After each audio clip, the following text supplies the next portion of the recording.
really don't have the strength to take this suitcase any further. I wonder who can help me. Hi there.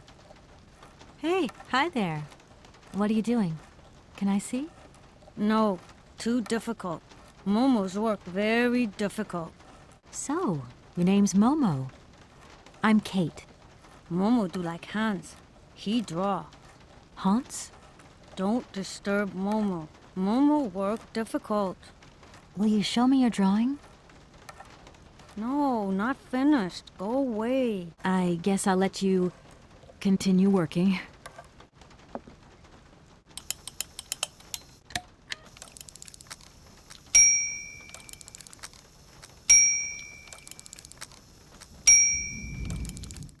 Okay, I'm coming. Hi there. Hello there, ma'am. I would like a room. My company should have made a reservation in the name of Walker. The company is Marson and Lormont Associates. The name is Kate Walker. Of course, Miss Walker. You are in room 6 on the next floor up. Thank you. Could you possibly take my luggage up, please? Please do excuse me, Miss Walker. We have been neglecting our duties. Guests are so rare these days that we forget our manners. So you're the American woman? Is it true what people say, that you've come to buy the factory? Not factory. Anna's house. Hans' house. Excuse me? Would you quiet down, you mischievous little boy? I imagine our little town must disappoint you. You see, today is very sad for us. It's a day of mourning. Today is the funeral of Miss Anna. Momo sad, but Hans not dead. Hans long way away. Anna told Momo. Anna liked Momo very much. That's enough, Momo. Stop pestering the lady. Now go on, scram. Get out of here, you hear?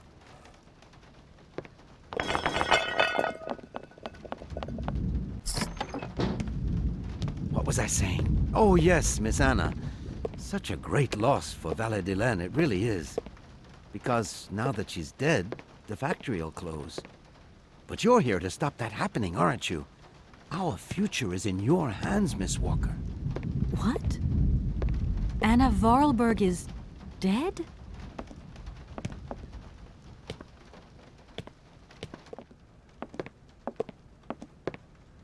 Here's your room. I hope you like it, Miss Walker.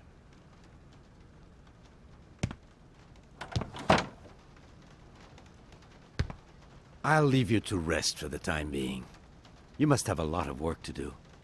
You know, the takeover of the factory is very good news for us here. It would make us very happy to see life return to our valley. If only you had seen Valadilene before.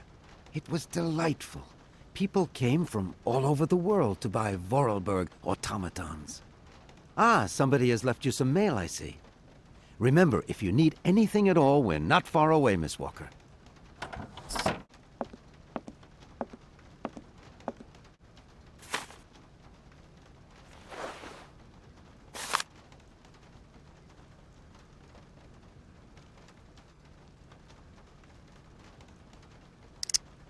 I should tell Marson about the death of Miss Vorarlberg.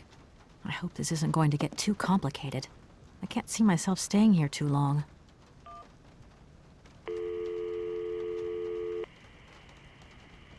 Marson and Lormont, how can I help you?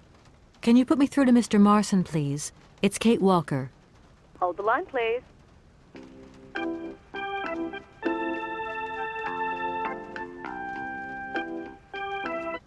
Hello, Kate. So tell me, how's the case going? I've just got to Valadilene, and there's a slight problem, Mr. Marson, I'm afraid. Mrs. Vorarlberg is dead. Ah, that's most unfortunate. But I seem to remember we made provisions for just such a sad eventuality, and we know that there was no heir.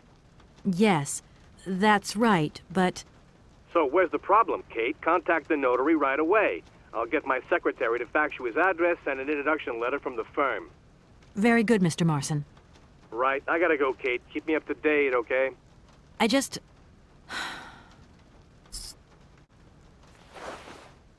I'm back again. Miss Walker? A fax didn't arrive for me, did it? Maybe. I thought I heard the phone ring. Do you think you might want to go and check? Certainly, ma'am. Immediately. Thank you very much.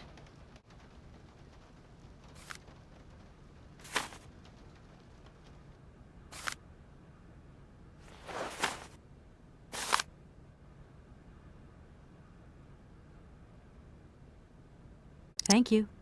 At your service. The young boy who was here earlier talked about, Hans. Who is Hans? Momo was talking about Hans Vorarlberg, Anna's younger brother. But he died a long time ago. Nobody here even met him. I just love all these little mechanical robots. I've noticed there are tons of them here in Valadilene. Be careful what you say. Vorarlberg automatons are not robots. If you want people to like you here, never ever pronounce the word robot.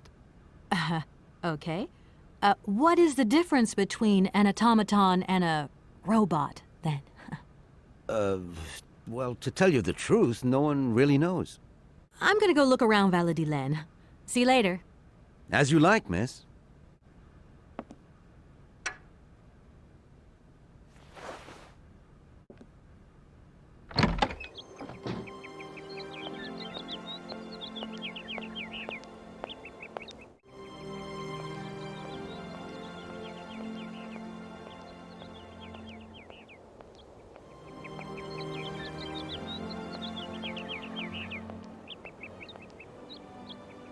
Good morning. Good morning. What a pleasure to meet such a lovely young lady honoring our aging streets. Please sit yourself down next to me so we can enjoy the air together. It would be a pleasure, but I'm afraid I don't have the time. Some other time, maybe. I hope so, miss. I remember when these streets were full of vibrant life. In those days, there was a charming encounter to be had round every corner. Our good little town of Valadilene is not what it used to be. It looks like things have changed a bit around here. Our children have all left the valley. They need to earn a living, don't they? Can't really blame them. You have to move with the times, don't you? And it's not at the Vorarlberg factory that they'll find jobs. Being excluded from the world is not an easy burden to bear, believe you me, miss. But it's such a pretty little village. I can tell you're not from these parts. I hope you enjoy the pleasures that we still have to offer. Good day to you.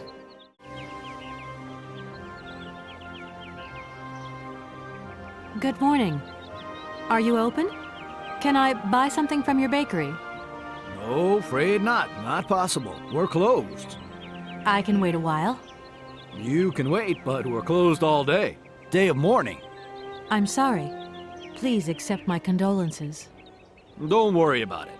Because of Madame Vorarlberg's death, all the shops are closed. Mayor's decision. Try tomorrow. Tomorrow I won't be here. That's a pity.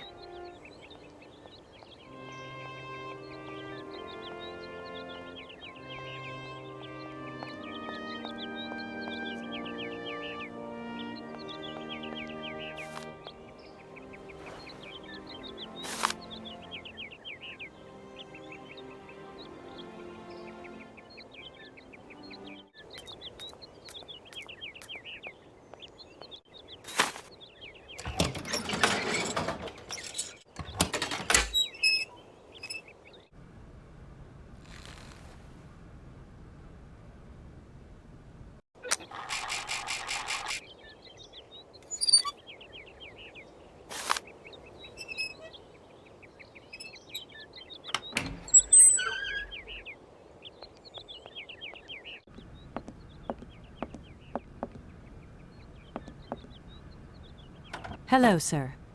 Miss Walker, I presume. Have you had a good journey? Everything went very smoothly. Thank you. Do take a seat, Miss Walker, please. I imagine you are aware of the business that brings me here. Of course. I was waiting for you. I am the legal representative for the Universal Toy Company. I'm responsible for... So I understood, Miss Walker. Miss Walker, I am afraid that the sale of the Vorarlberg factory is not as straightforward as it first seemed. Whoa there. Everything was agreed. We'd obtained Anna Vorarlberg's consent, and her death does absolutely nothing to invalidate that. Now, I have to be back in New York the day after tomorrow, Maître Alfotaire. My client and I are impatient to seal this deal. I understand only too well, Miss Walker. There is an heir, Miss Walker. Excuse me? An heir? But Madame Vorarlberg never married, as far as I know.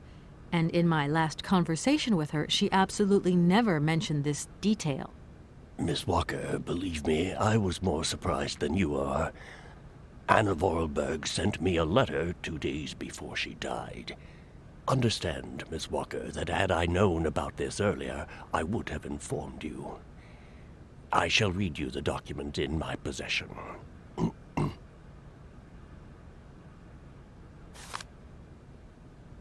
I am so very old.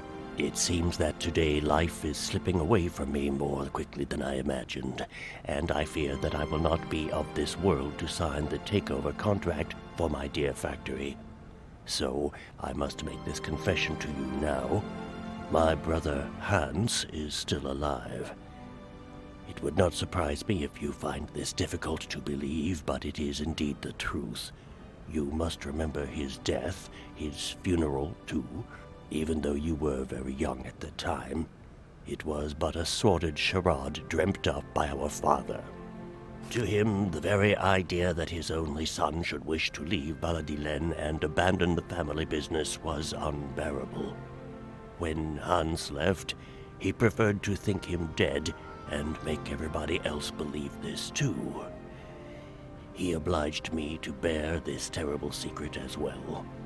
I repeat that Hans is still alive, so when I die, it is he who becomes the sole and rightful heir of our factory. Okay, I see. If Hans Vorarlberg is not dead after all, then I just have to sign the contracts with him. I suppose you've already contacted him? Where can I reach him?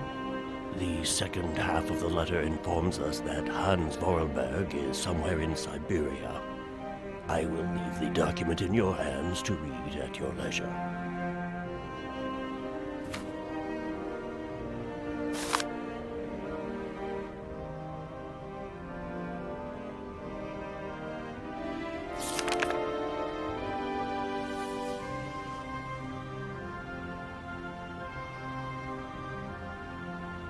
Anna Vorarlberg had no further information to add?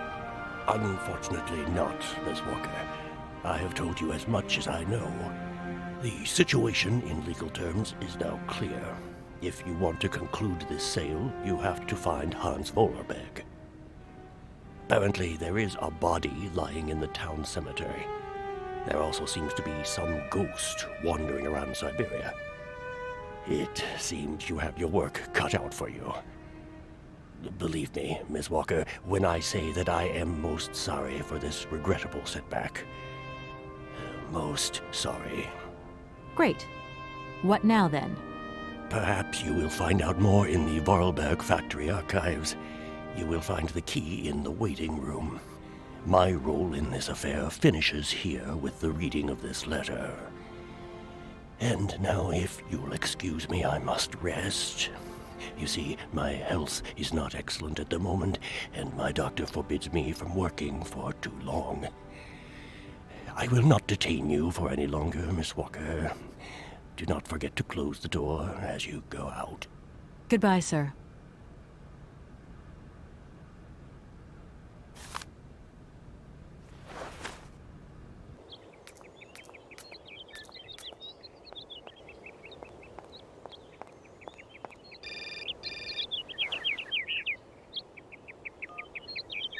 Hello? Kate? Dan, I'm so pleased to hear your voice. How are you, honey? Did you have a good journey? Have you settled in? It was long, tiring, damp especially, but I'm okay. Especially when you... Everything going as planned? Yeah, I mean, well, not really. It's not exactly what I thought it would be. You know, everything's so different here. Actually, while we're on the subject, I managed to free myself up tomorrow lunchtime. I'll come and meet you at the airport. I hope the flight from Paris won't be delayed. We're expected at the Goldbergs about 8 o'clock. I hope you have the time to take a shower and change, my poor honey bun. Dan, I don't think the Goldbergs tomorrow night is really on. Don't worry, Kate. You'll be as perfect as ever. Anyway, you never have to wear much to look really great. Dan, I'm going to have to extend my stay here. There's 1 or 2 complications. You understand? Kate, honey, what are you talking about? It's only a measly toy factory. The sale isn't going through as expected. I've got to stay a bit longer. Dan, you don't mind, do you? But Katie, you can't do this to me. I mean, it's the Goldberg contracts. There's millions of dollars on the line here. I know, I'm sorry. You go ahead. Don't worry about me. I'll get back as soon as I can, I promise. Okay, I've got to go. I'll call you back soon. Love you, honey.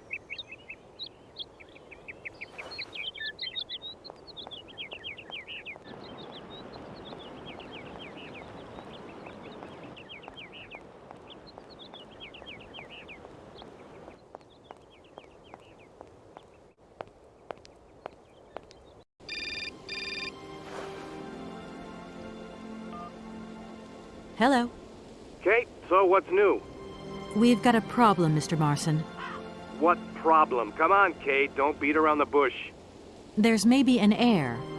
What? Hans, Anna Vorarlberg's brother. Looks like he's still alive. We can't buy the factory without his consent. What? What is this? Where's this mystery brother come from? And more to the point, where is he? What did the notary say? Nothing. I mean, nothing else. You know, sir, it's an odd town here. Everything's odd. The people, things. The situation's not straightforward. I have a small bit of research to do. Listen to me, Kate. Universal Toys is one of our biggest clients, and I don't care how weird that town is. All that matters is that you do not set foot back in New York before you've tied up the deal. Get the picture? Yes, Mr. Marson. You can count on me. Darn it!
Good morning.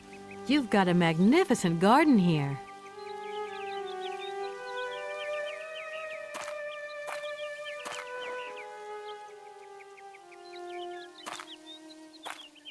Oh, please don't talk about it. Since my gardener automaton broke down, there are weeds everywhere. You can't imagine how much work it takes me. I don't know whether I'm coming or going. We're not used to doing without our robot help here in Valadilene. But everybody says that we're going to have to get used to it.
Mammoth.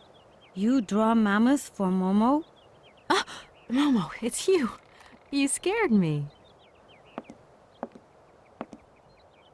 What are you doing in here?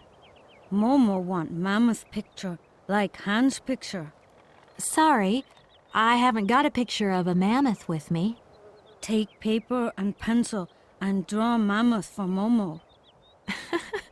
You don't give up easily, do you?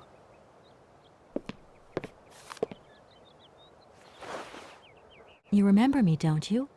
I'm Kate. Draw mammoth for Momo, please. You must find me a bit rude turning up places uninvited where nobody knows who I am. See, it's kind of my job, you know, to get involved. But don't mind me. Just carry on with what you're doing. Momo not mind. Anna kind, never angry. That's right. She won't be angry. Not now. Tell me, Momo, did you come here a lot with Anna? Mm-hmm. Anna like Momo. Anna like Hans. Anna on journey.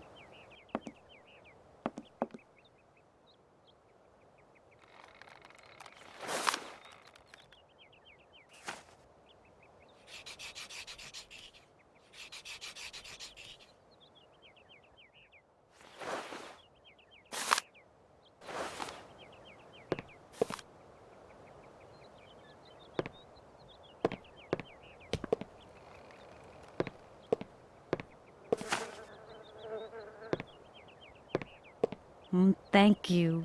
Momo happy. Now follow Momo. Momo show his secret to Kate.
There you are, Momo. This is some walk you've taken me on. I've got to say, though, it sure is mighty pretty. Momo come here often. Momo like make splash in water. Because of you, Momo, I look more like an explorer than a lawyer now. If Dan could see me, I don't think he'd like what he saw. Momo don't know Dan. Why have you brought me here? Mammoth doll in cave. Very important for Hans, Anna say. Cave? What cave? Where? Momo not liar. I can't go that way.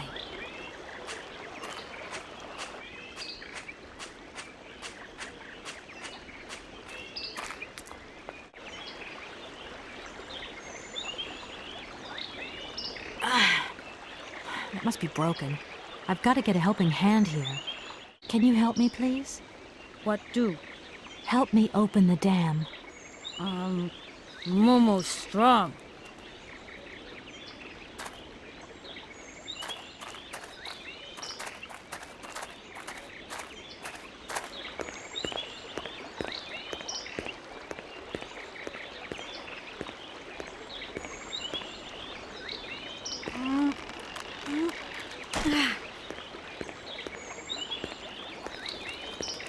Oops.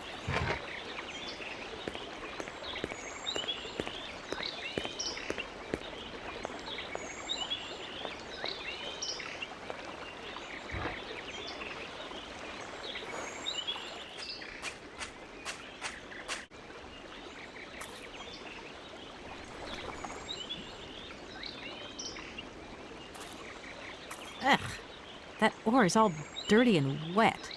I've moved the ore nearer. Be a good boy and carry it for me? Momo say yes.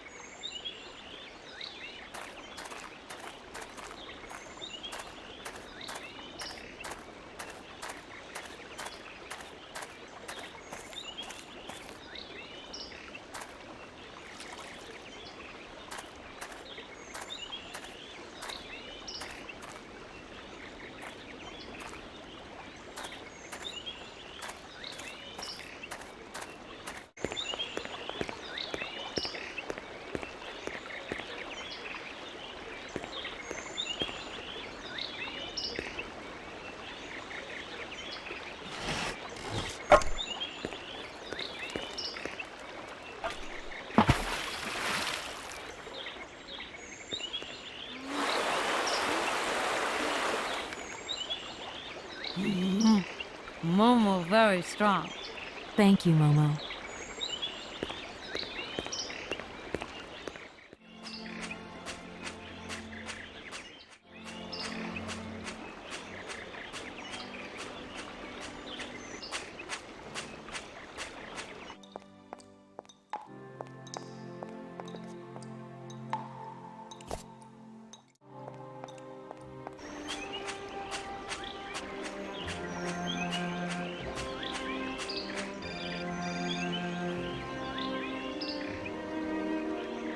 Hello?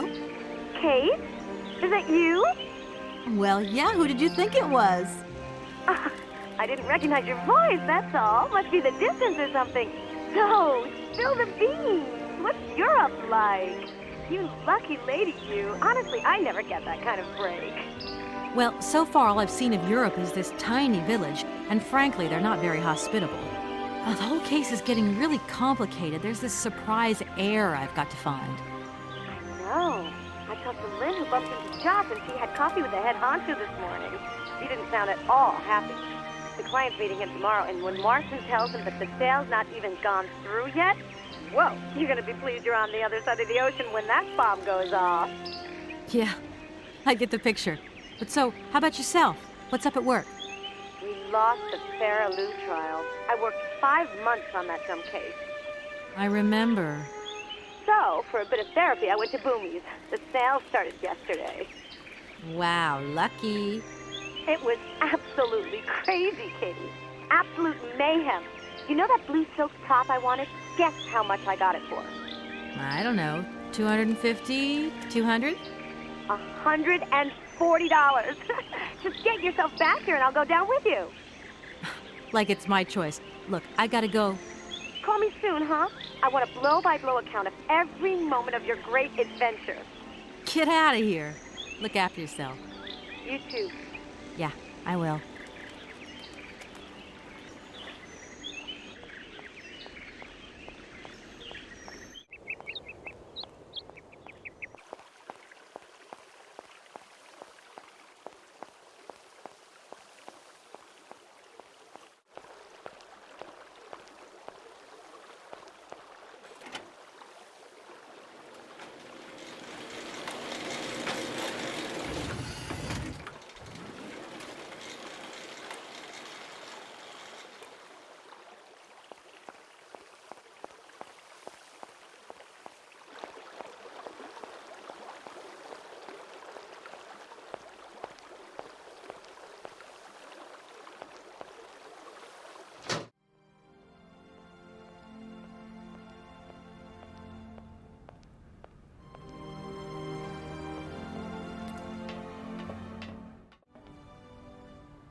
Oh my gosh. Invoices, invoices, more invoices. I never knew the factory was in such a bad way financially. These last 2 years must have been very hard for Anna Vorarlberg.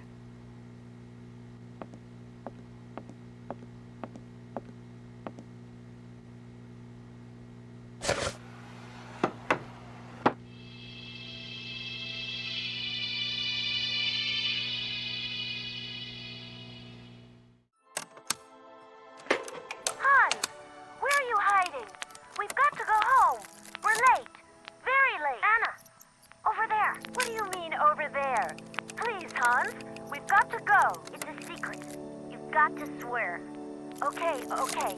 I, Anna Vorarlberg, swear to my brother Hans to never ever mention this to anyone.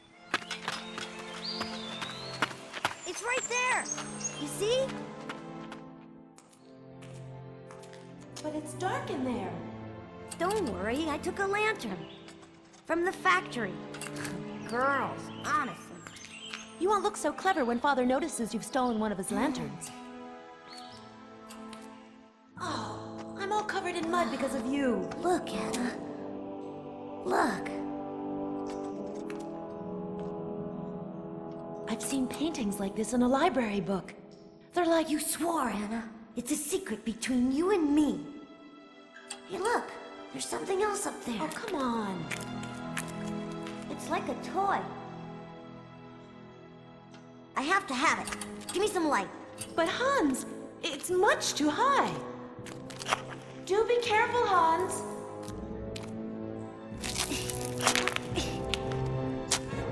Hans, be careful!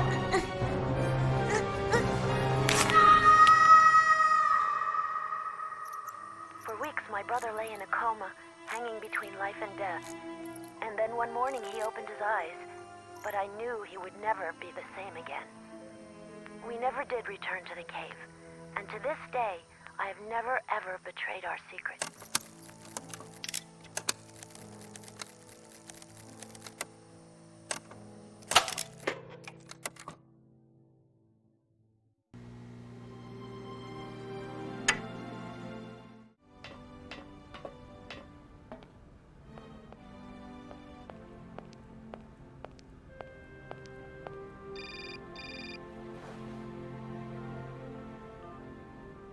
Yes, hello? Kate, what happened to you, my poor munchkin? I've been trying to contact you for hours. I'm in Europe, Ma. Job thing. What? Europe? My God. Oh, I've got such happy memories of Europe. Some of them even involve your father, but that's enough of that. Tell me, where are you? Paris? London? Venice? Valadilene, yeah. I know, it's a bit out in the boonies. What in the world are you doing out there? You know, business. I've got to see through the takeover of some old family business that's got a few debts. It's a really charming place, but there's one or two weird things going on here. I can't go into it now. Oh, well, that's right.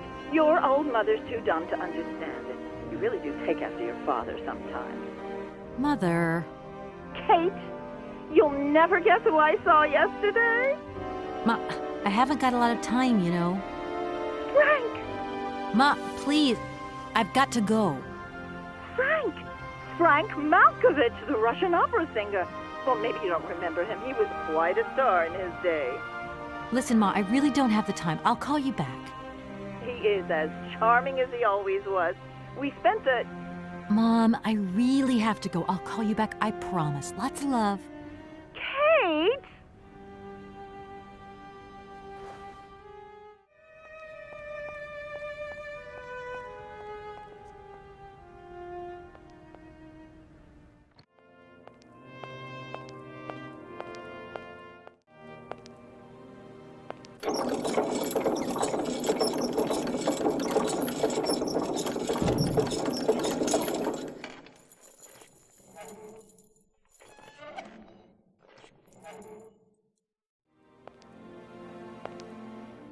Oh, many thanks indeed.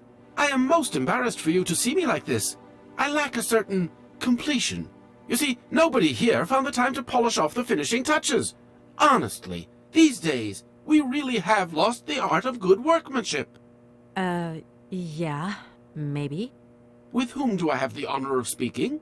Could you please state your identity, articulating clearly? My name is Kate. Kate Walker. Allow me to introduce myself. I am Model XZ2000. My common name is Oscar. I represent the technological zenith of this factory's production. I have been designed to drive a locomotive. A touch messy, but an essential task. Have you logged my first and last name? Perfectly. Kate Walker. Pleased to meet you. Me too, Model XZ2000. Please, all my friends call me Oscar. This fad for cryptic names is such a bore. Could you imagine being called by your passport number? I suppose not, Mr. Oscar. Sir. Does the name Hans Vorarlberg mean something to you? Of course. He created me. but I'm sorry to say that I am yet to meet my maker. Have you any idea where he might be right now? No, Kate Walker, but I am sure I would experience great metaphysical satisfaction in his presence. You said you were a train engineer? What train would that be? But, Kate Walker, you have not seen the magnificent train waiting at the station? And where is that train going, Mr. Oscar? The train is going far away. Very, very far away indeed. Are you taking any passengers? My duty is to drive the train. Above all, to avoid delays. An engineer prides himself on punctuality. I will agree with you, though, Kate Walker, that a train without passengers is hardly a train at all. You haven't answered my question. For further details, please consult Anna Vorarlberg. Has it been a long time since you last saw Anna Vorarlberg? 72 hours, 32 minutes, and 20 seconds to be precise. This regrettable absence explains the delay in my production process. Anna Vorarlberg is dead, Mr. Oscar. What do you mean by the notion of death, Kate Walker? Broken. Disactivated. Worn out. Damaged. Unplugged. Oh, that really is most bothersome. I'd rather counted on finishing my production. Can I be of use to you? Why, you certainly can. I absolutely must have my feet. My hands are Model XZ2003. My feet are Model XZ2005_B. Be careful. The Model XZ2005_A has evidenced some rather embarrassing performance failures. Like bugs? Automatons do not have bugs, Kate Walker. They simply display functional idiosyncrasies. I'm sorry, I didn't know. What do I have to do to get you a pair of feet? Use the assembly line to construct them. You will need a production punch card, on which is recorded my body design data. Here is my own punch card. Okay, I'll give it a go. Thank you, Kate Walker.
Here are your feet, Oscar.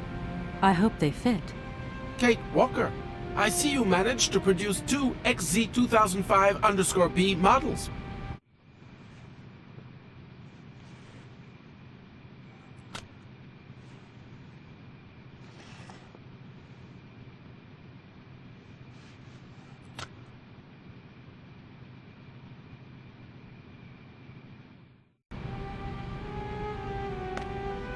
Allow me to express a real feeling of joy, Kate Walker.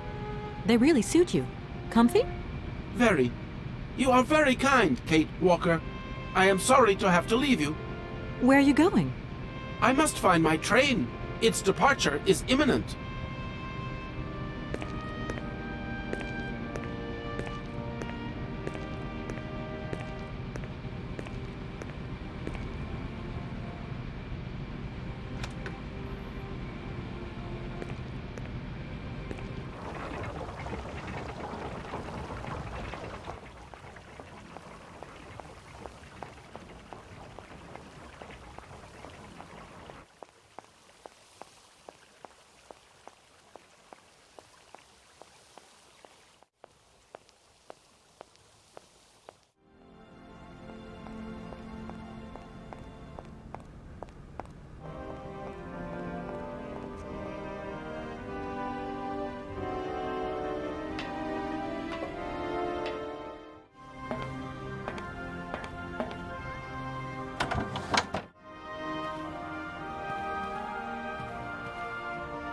Hey there, Oscar.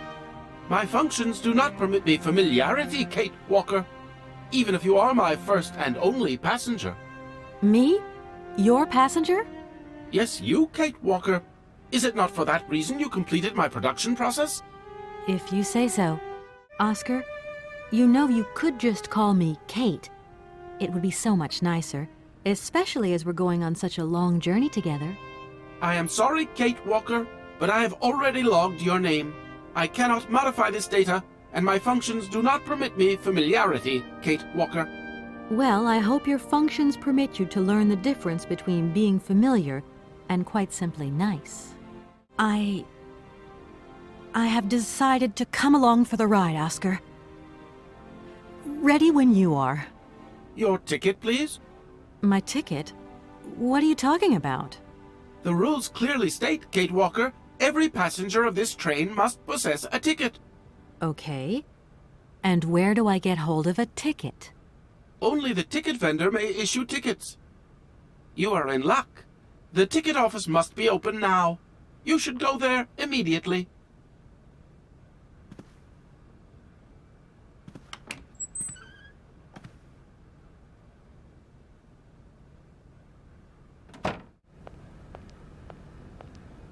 But it's you?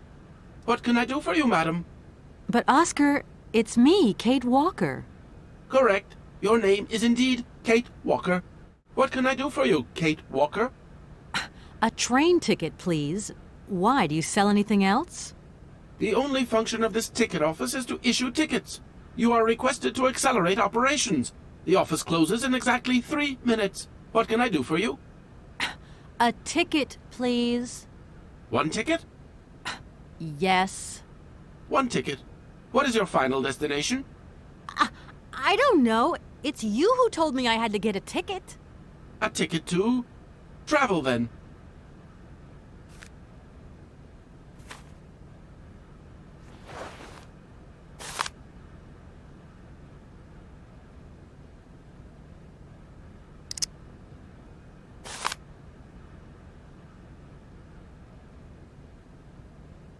There you are. Do not lose it. This office is not entitled to produce duplicates. This advice also applies to the accompanying documentation. What's that? The authorization for the release of the train. The ticket officer may ask you for it at any time. But I mean, you are the... Attention! The exact moment has arrived to close this office.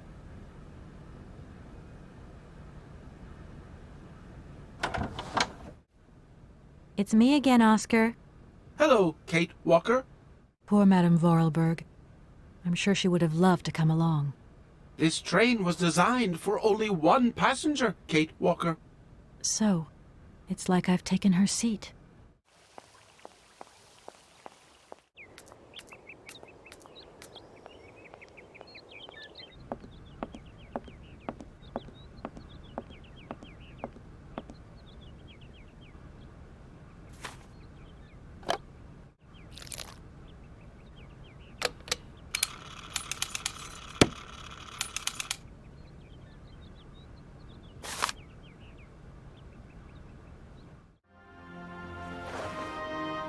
Here, this is your stupid train release ratification, Oscar.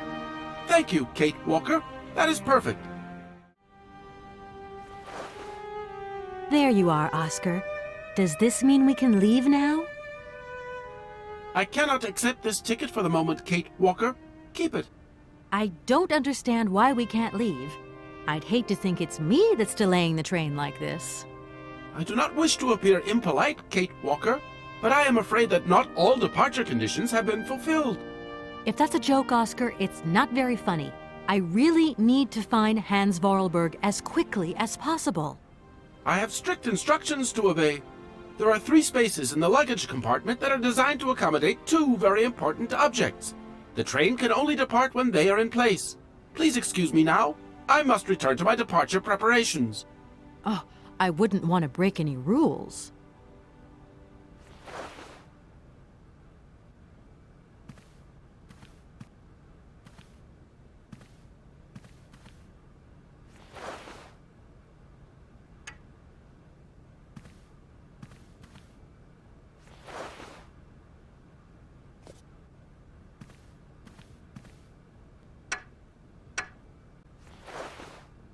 There you are, Oscar.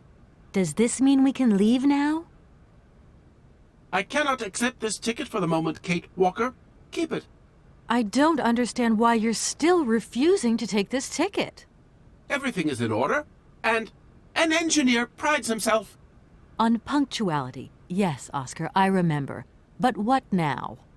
But what's up, Oscar? Why haven't you returned to your engine room? If I may be so bold as to express a personal opinion on this matter, Kate Walker? I'm all ears, Oscar. I fear we have omitted to wind up the locomotive springs.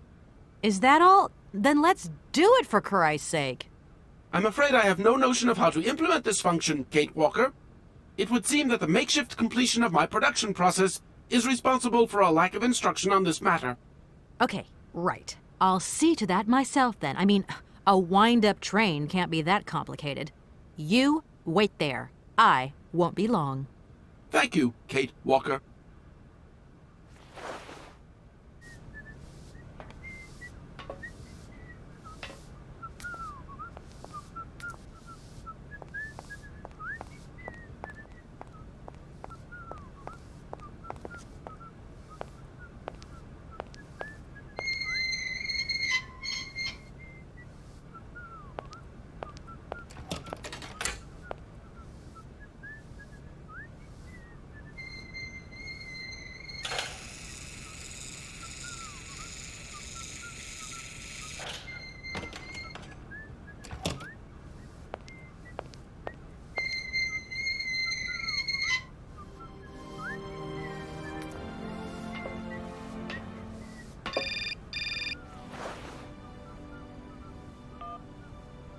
Kate, it's me again.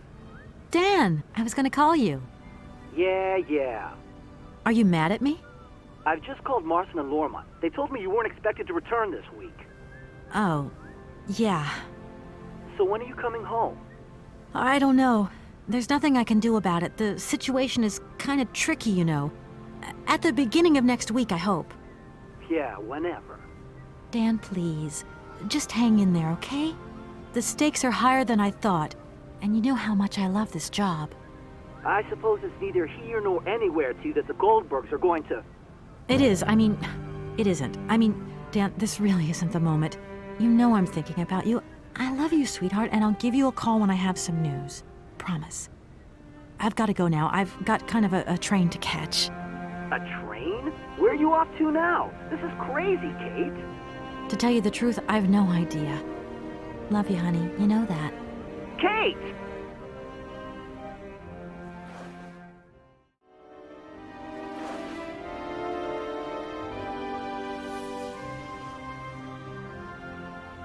Right. Everything is in order then. The train is finally ready to leave. I am most terribly embarrassed. Such ignorance on my part is inadmissible. I hope you still have confidence in my abilities, Kate Walker. Please return to your seat and we can leave. Finally.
are we, Oscar? At the halls of residence of Barrockstadt University. And do we really have to stop here? The situation is incompatible with the pursuit of our journey. What are you waiting for, then? Wind them up. Find a way. There must be some sort of train-winding thing just laying around in this weirdo station. I have seen nothing that fits that description, Kate Walker. I guess we'd better find out, then. I do not like this station. The atmospheric humidity is detrimental to my sophisticated wheel workings. I will wait for you inside the train. Wimp. Oscar, see you later, alligator. In a while, Kate Walker.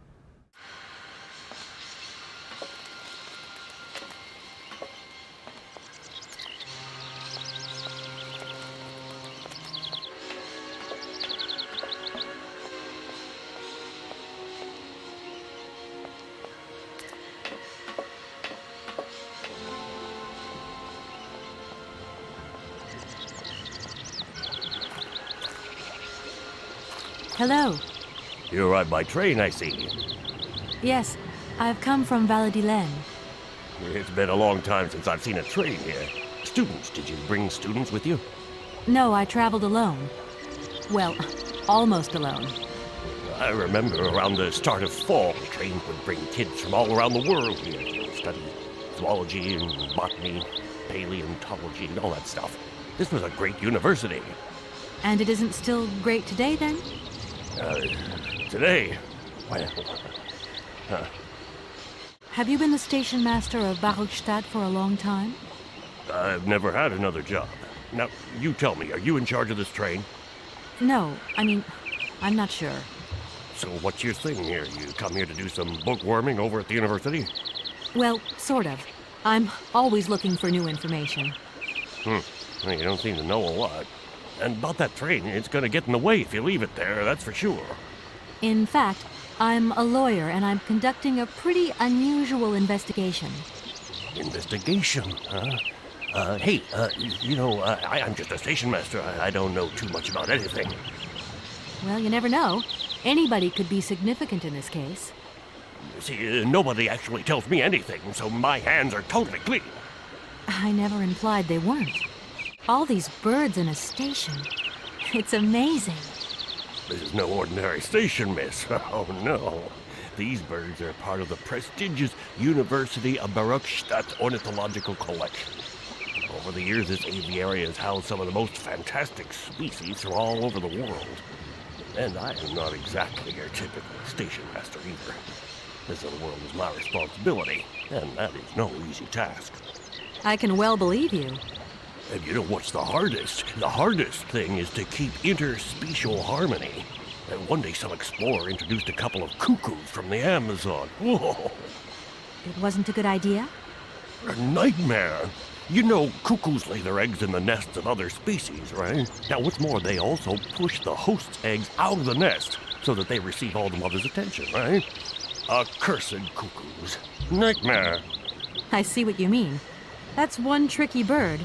And there was nothing you could do to stop it? The faculty declared the bird a protected species. If it wasn't for our mechanical eagle, we were sitting on a major ornithological catastrophe. You have an automaton here? A wonder of technology. It's an eagle that's mounted on rails in the air. It passes through and it swoops down to collect parasite eggs. But heck, the dang eagle's been out of order for several years. Impossible to collect the eggs myself. Why not? I can't climb up the gangway. I fell off it several months back, and I still have a pain in my spine. Not to mention the vertigo I've been getting. I only have to look up in the air. Whoa. You poor soul. That must be very hard. Worst thing is, cuckoo eggs piling up in the nests. Soon the rectors are gonna notice. There's trouble in store, big trouble. I'm worried. Yep, worried. I won't disturb you any longer, Mr. Station Master. Welcome to Barrockstadt, miss.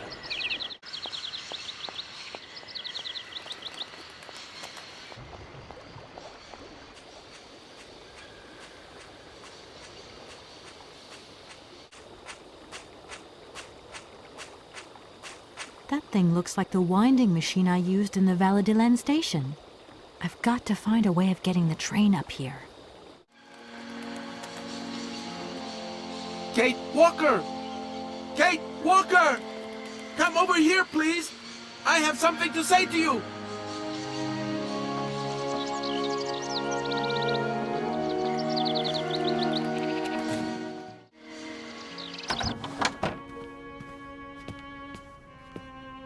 Yes, Oscar, what is it? A message has arrived for you. A message? You have been summoned to see the rectors. They are the highest authority at the university. They want to talk to you. Talk to me? Yes, to the person responsible for the train. So, I'm in charge now, sure, okay.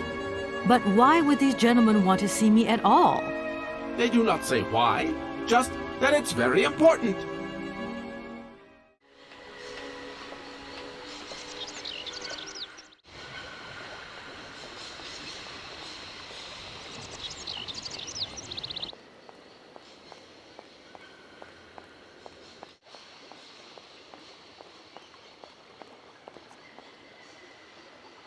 Hey there, on the boat.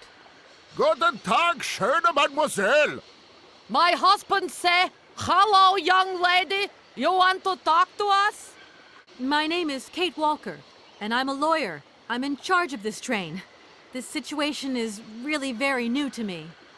Lawyer, good job. Earn lot of money. A lot?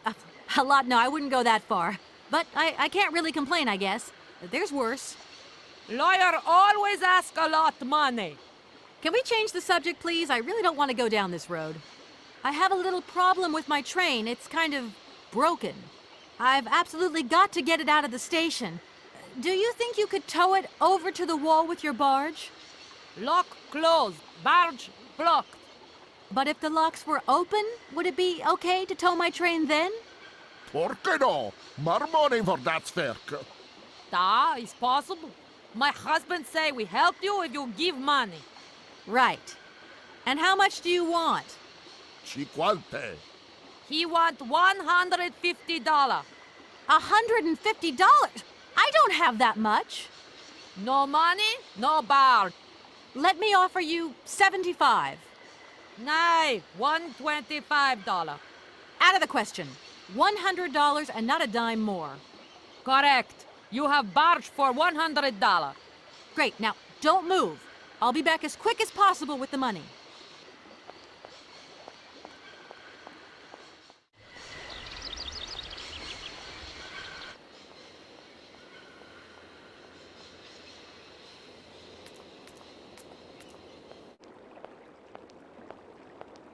Hello. Hey, baby, you party? You sure looking mighty fine. Love those big, round eyes. Just who do you think you are? Hey, spunky. I'd like that in a lady. Okay, I'm hooked. Come on, Zol. I'll let you buy me that coffee.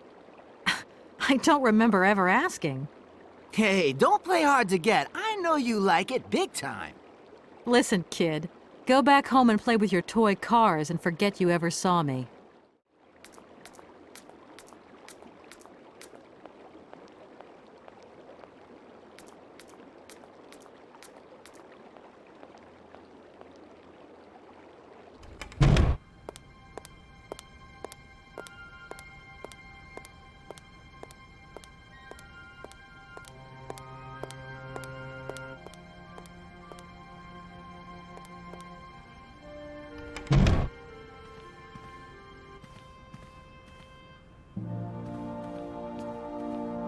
Good day to you, gentlemen.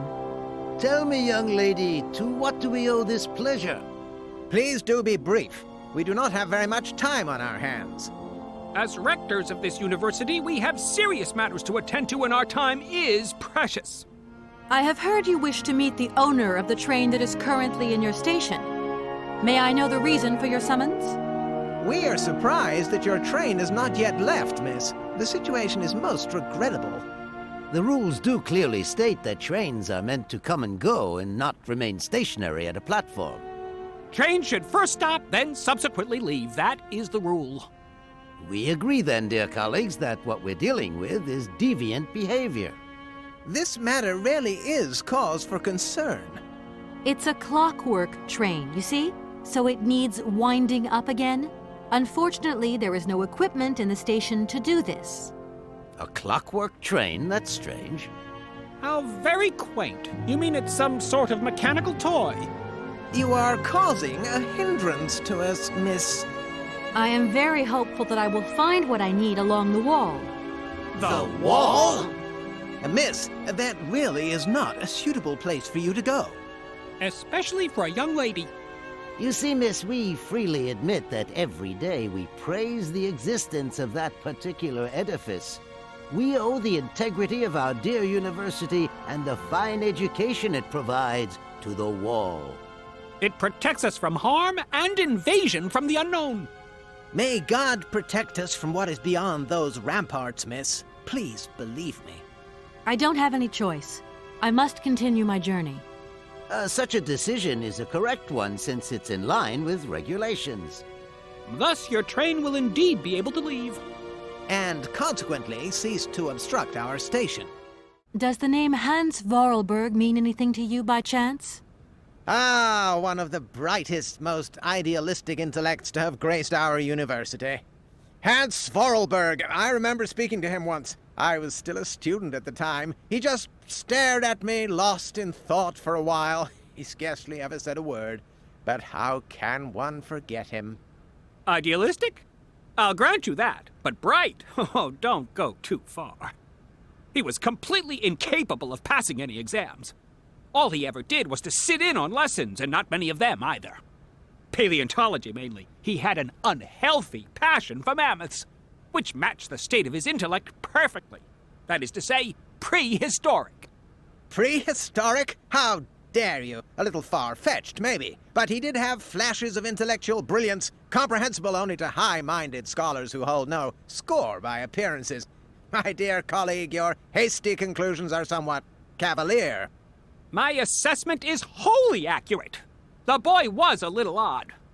You must concur if my father, who was rector of the university at the time, had not shown great indulgence towards him. Hans Vorarlberg would have never attended this establishment. What about the bandstand, then? Is that the work of a deranged mind? Even after all these years, you are still jealous of it. My dear colleagues, I beseech you, let's show some decorum. We have a visitor. What do you want with Hans Vorarlberg, miss? Are you a member of his family? No, not at all. I'm looking for him to clear up an inheritance matter. Is he still here? What? Here? At the university? No, not at all. He left a long time ago. Yes, a very long time ago. The very year I was nominated to this position, in fact. Almost 50 years ago already. The poor soul moved on once he learned all he needed to know about mammoths. Ah, this establishment was never quite the same after his departure, it must be said. You mean to say it was never as bad? All that oddball brought to this university was his misplaced fantasies.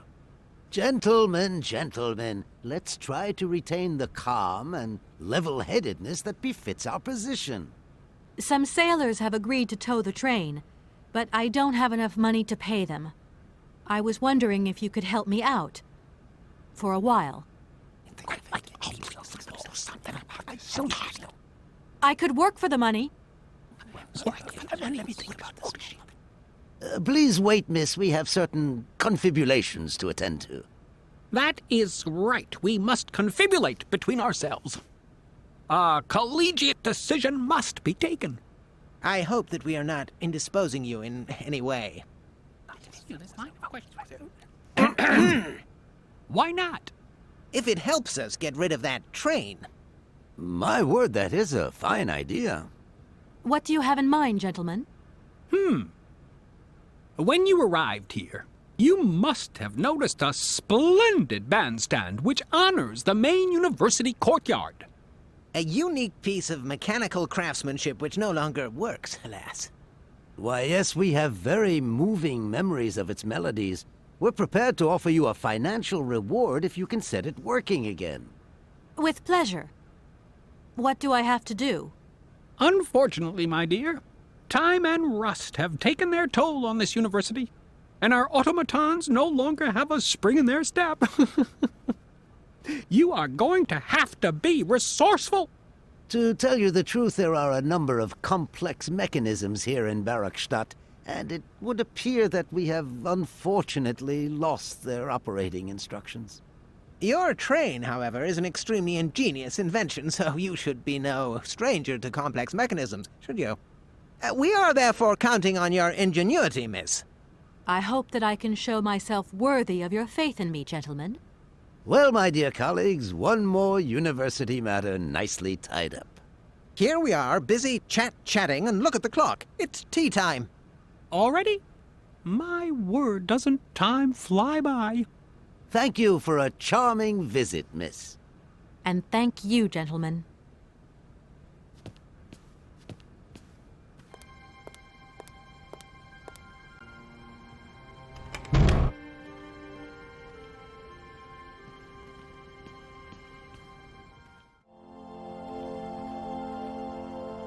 Excuse me. Can I disturb you a second? No.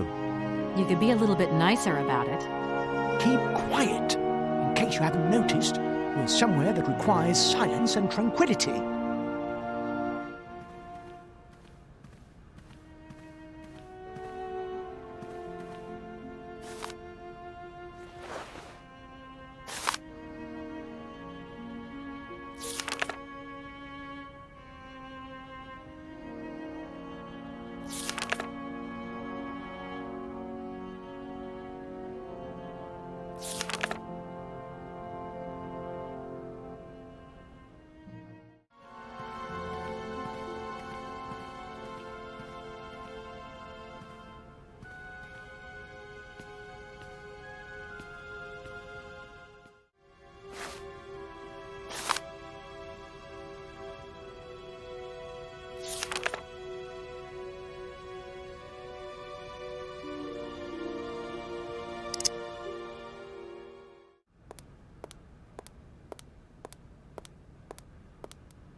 Excuse me. Sir, please, just a moment. Yes, what is it? I'm not deaf, you know. I am sorry to disturb you in your work, sir, but... This young Mammothus primigenius is barely 40,000 years old. Fantastic, wouldn't you say, miss? Yes. Probably. What do you mean, probably? I don't know. You don't know?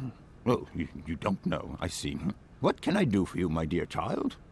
To tell you the truth, I don't know very much about mammoths, and I'm not here as a student. In fact, I'm a lawyer. It's all right. Nobody's perfect. All the same, the study of the Pleistocene period is fascinating. I'm sure it is, but I'm sorry to say my current mission is totally monopolizing my time. Another time, maybe. Ah, that's what they all say. But anyway, let me present myself. I am Cornelius Ponce, Emeritus Professor and Lecturer at the University of Barrockstadt. I'm proud to say that I'm head of the Department of Paleozoology at our university. Kate Walker. Pleased to meet you. To tell you the truth, I'm looking for Mr. Hans Vorarlberg. He's the sole heir of a very unusual factory. My company is in charge of negotiations for the takeover of this factory. At last word, he was living in Syberia. So, as soon as my train is ready, I'll be continuing my journey eastwards. Syberia. Ah, Syberia. But what was it you said again? Said what? You mentioned a name. The person you are looking for. Vorarlberg. Hans Vorarlberg. Do you know him? Hans Vorarlberg. How could I forget him? Such an extraordinary fellow. So inventive. We shared a passion for mammoths, you know, and we bonded over this passion. Without it, I confess, I would have had little to do with an odd, ageless retard like Hans. At the time, we were both students. Well, sort of. Put it this way. Hans had special permission to attend paleontology lectures. You see, he didn't really have the necessary qualifications. In exchange, Hans did a few odd jobs around the university. Your Hans Vorarlberg sounds uncannily like the one I'm looking for. I'm not sure, my dear. Hans was above all questions of money and business. Just to imagine him running a factory, Perish the thought. Can you tell me a little bit more about him? He was always a mystery to me. He never said very much, and never quite seemed to grasp what you said to him. He expressed himself instead through his incredible mechanical contraptions. His inventions, I admit, have been much appreciated by the university. The few times we really did talk, it was about his strange interest for mammoths and a doll. Some sort of doll that obsessed him. A doll, you say? Yes. He kept talking about it. One day he described it to me. A sort of children's toy. A miniature mammoth mounted by a mount. It appears he found it in a cave not far from his home. The event all sounds very dramatic. His account was slightly confused, but it awoke a great interest in me. What do you mean? To my knowledge, there was only one tribe who made figurines featuring a mouth, and that tribe is the Yukols. They live in the farthest reaches of Syberia, and for them, the dolls constituted a sacred object, illustrating one of their central legends. How such a doll made the journey from the frozen Siberian north to a cave in the French Alps is a mystery to me. Even today, it is beyond my comprehension.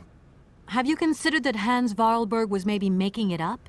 You said yourself he didn't seem to have all his mental facilities intact. No, that's impossible. Hans couldn't invent a story like that. The doll is a sacred part of the Syberia legend. He described it to me in exact detail. Syberia itself is a chimera that paleontologists of the world are very fond of pursuing. If I were to say Forest Sauvignon to you, what would you say? Oh, let's see. Sauvignon. Sauvignon? I would say it's some kind of tropical shrub, don't you think? We are talking about the same plant, then. It is a very rare shrub with small, juicy fruits. I found a book about the Amazon, and it says that there are even Sauvignon plants growing right here in Barrockstadt. You wouldn't know where, would you? Amazon Sauvignon plants here? No. No, I don't think there are any. Highly implausible, but you should ask the station master. He is keeper of the greenhouse at our university, so he could tell you more than me. Oh, thanks very much.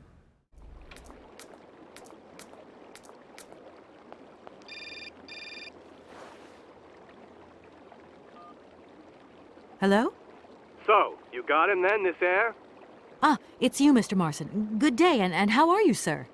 I'll feel a whole lot better when this whole business is over and the sales contract is signed. Where the hell are you?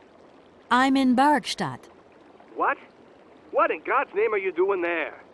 It's a magnificent university town. It would appear Hans Vorarlberg once passed by here several years ago. So if he isn't there anymore, then there's no point hanging around. I hear what you're saying, sir, but I have good reason to believe that Hans Vorarlberg is still alive. For the time being, I'm trying to gather extra information from people who have known him. What's your next destination? I'm not exactly sure yet. Doesn't sound like you know too much, Kate. I just need a bit of time, Mr. Marson. Yeah, well, time is what you ain't got. Keep me posted. I'm sorry to disturb you. What can I do for you, miss? Where might I find some Forest Sauvignon plants, please? No place around here, that's for sure. I don't know what you're talking about. That stuff's from the Amazon. You know, for someone who knows nothing about the plant, you seem pretty well informed about which mysterious faraway country it comes from. Oh, Amazon, Peru, Papua New Guinea, it's all the same to me. Gotta go. Gotta work. Wait, don't go. You know what? I don't think he was being totally straight with me.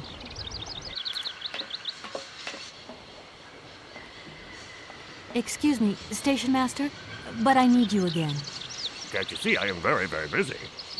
No. Well, I am. Very busy indeed. But, okay, I think I can give you a minute of my time. I'm looking for a kind of little juicy berry. You don't know where I could find some? Look, lady, the station doesn't have any Sauvignon berries, not even Forest Sauvignon. Funny you should mention it. That's exactly what I was looking for. Forest Sauvignon. Sauvignon, raspberries, red currants, they're all the same to me. And we don't grow none of them here. But you see, I have just read a very interesting book which says that the rare Sauvignon berry is actually cultivated here, in the famous Barrockstadt University aviary itself. Well, if it's in a book, then don't believe everything you read, miss. I don't know why, but I don't think you're telling me the truth. What do you mean? I don't know. How should I know where to find your stupid grape? Go ask your professor, what's his name, Pons, the paleontologist. But you're the master of this station, so you should know better than anyone. Nobody tells me anything. I don't know. Go see the old guy with the fossils.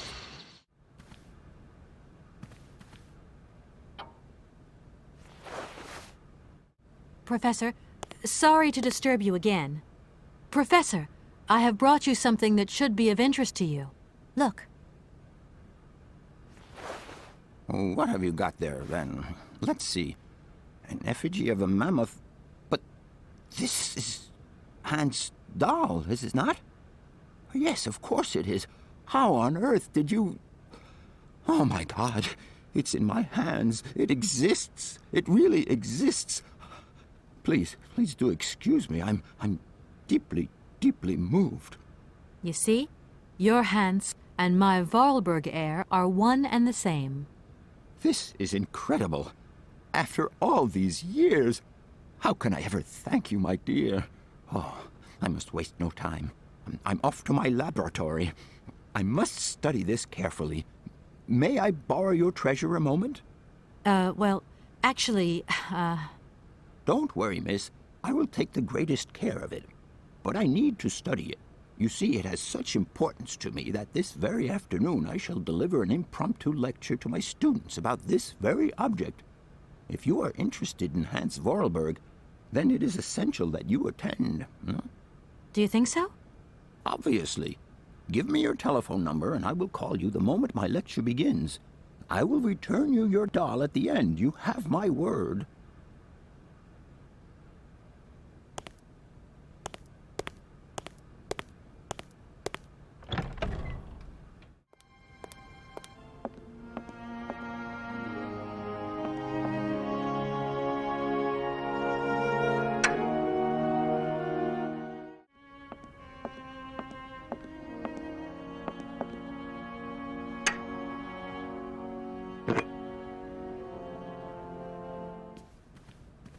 Gentlemen, forgive me for disturbing you again, but I have a little problem. A little problem, a little problem. Everyone has little problems now, you know.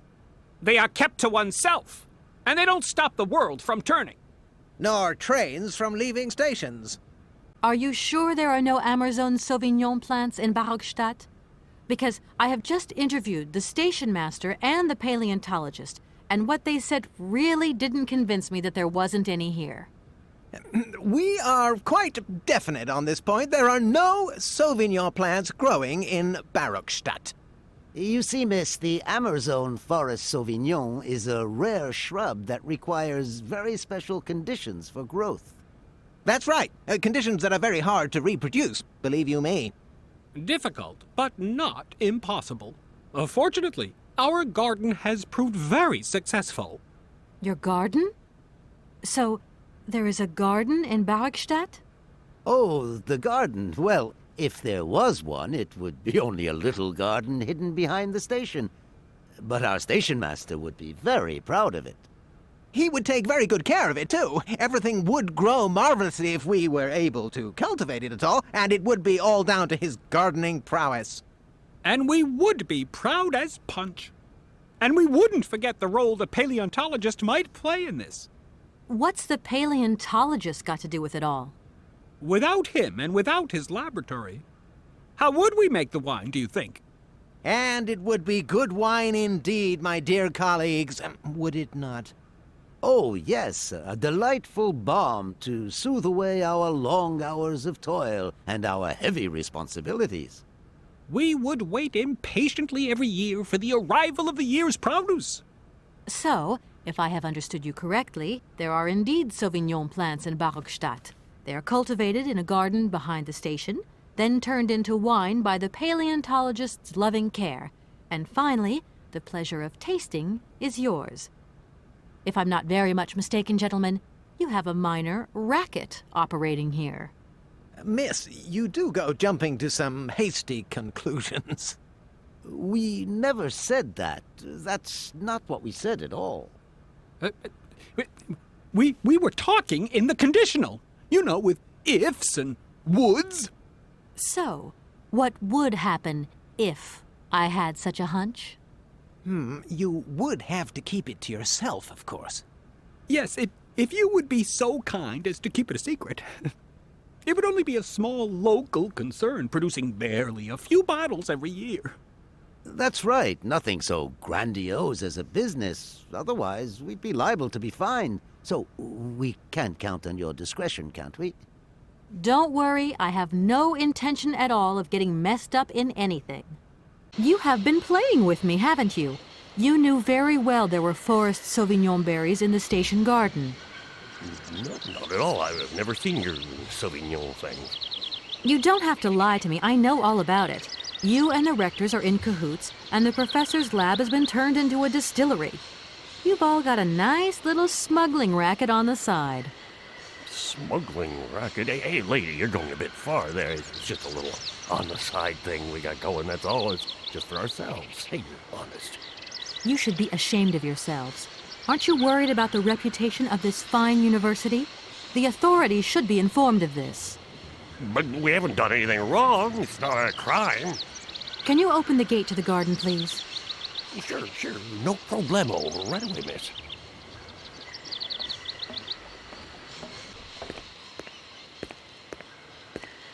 There you are. Please feel free to visit the garden at your leisure. And there was just one thing. I'm not a liar. Not really. Just mum's the word. There is the reputation of the university to think about, and I have superiors, and I have to do what I can. I understand. Don't you worry. Thank you, miss.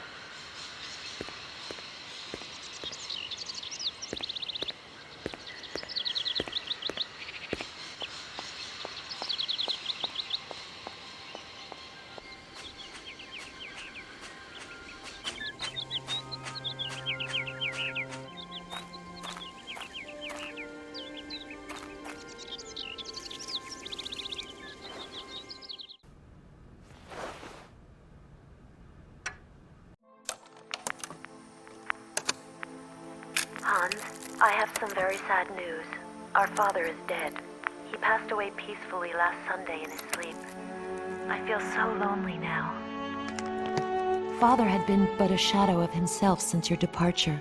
I had to take care of everything for him. Housework, factory paperwork, the workforce, clients, everything. And now, today, well, I really don't know who or what I'm fighting for. Times are so hard, and this terrible war is destroying everything. Nobody cares for our automatons anymore. I just think about you returning. And when you do return, I will have turned this factory into a palace worthy of your genius. Please take care of yourself. I love you so much, Anna.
Miss, please, excuse me.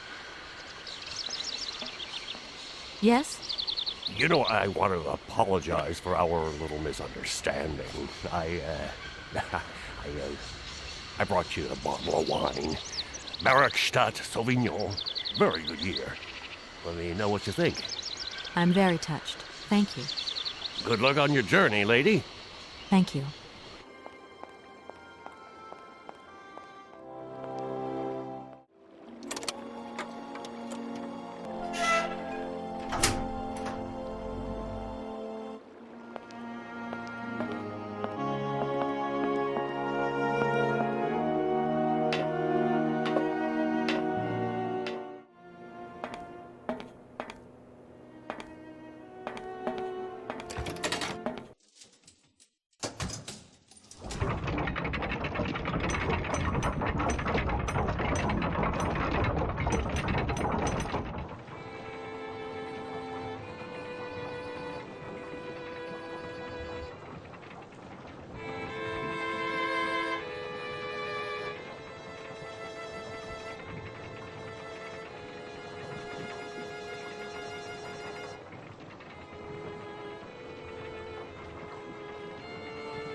Gentlemen, I have managed to repair your university bandstand.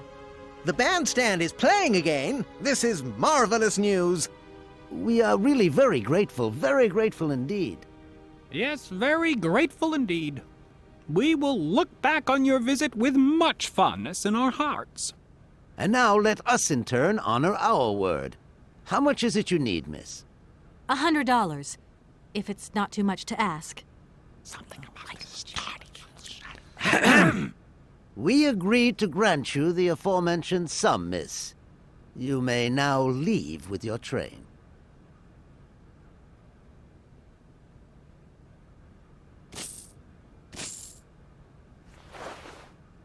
And while we're on the subject, when will you be leaving? Yes, because now you should relocate your train as quickly as possible. There you go. Here's your money.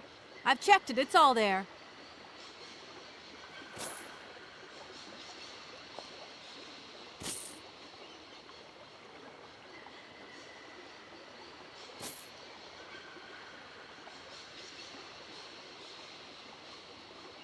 Ah, thank you. Not difficult get dollar. See? You are a real businesswoman. I'm not the only one around here. We pleased to do deal with you. Now, you open lock or we no help you. Why didn't you manage to open them? After all, you don't have to be a genius. Ma vorbat pensiero esto? Di kleine madam. No se sei mar alles non comprendo en allora kaput en andere bordel. Zirs war moi. On boom telefonieren kaput. My husband say instructions complicated. No understand manual. My husband angry. Very angry. Oh, now telephone broke. Kaput. Now that is annoying. What are you gonna do next? We wait repairman. Well, I don't have the time to wait. I'll have to go have a look. There must be some way of releasing the opening mechanism. Take key. Sailor always need key for lock.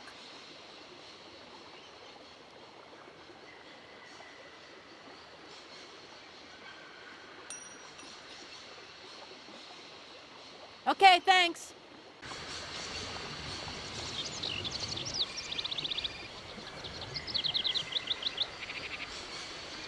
Hello? Kay, how's my little baby girl? I was thinking about you only yesterday because I saw this fantastic fur coat. You are wrapping up warm, aren't you? I mean, people in foreign countries never know how to dress properly for the weather. Mom, it's so sweet of you to worry, but I'm fine, really. The trip's a breeze, no worries. I mean, there's... Well, when are you coming back? Frank is dying to meet you. Frank? Oh, yeah, your singer. You two seeing each other then? Oh, you'll never guess the surprise he gave me yesterday. No, I suppose I won't. Frank invited me to a big charity show organized by, someone or another. Anyway, they got him singing a couple of old numbers from his repertoire, and in the end, He asked me to go up on stage with him. Can you imagine me, your mother, on stage in front of thousands of people? Wow, I would have loved to have been there. Not too emotional, I hope. Oh, too emotional by far, especially as I hadn't even been to the hairdresser. Well, I didn't even have the proper dress on. But Frank promised me he'd see to that next time. Oh, he's such a cutie. And he's got the sweetest little... I'm sure he has, Mom. It would be so good if you could join us one day. Let's see, when is his next gala? I'm so forgetful these days. I swear I'd lose my head if it weren't in the clouds. You just watch out, my girl. Them years will catch up with you much quicker than you think. I'll look out for them, Ma. Nice to hear your voice. Lots of love. Well, to you too, my little munchkin.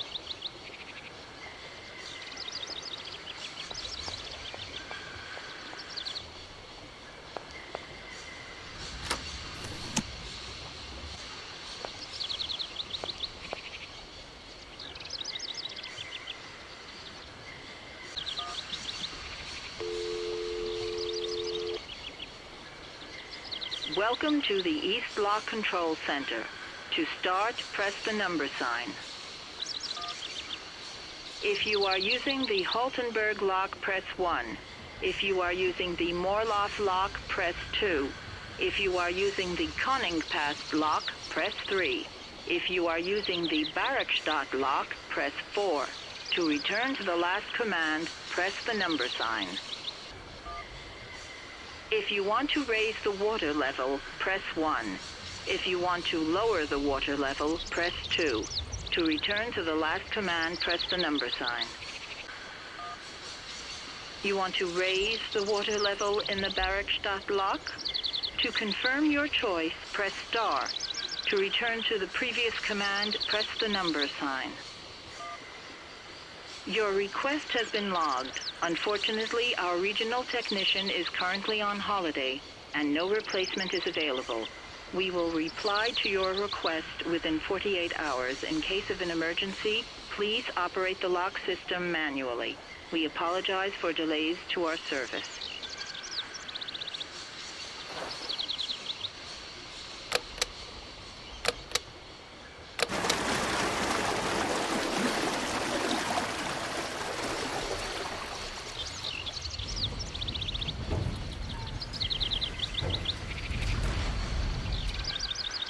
Right, I've got it.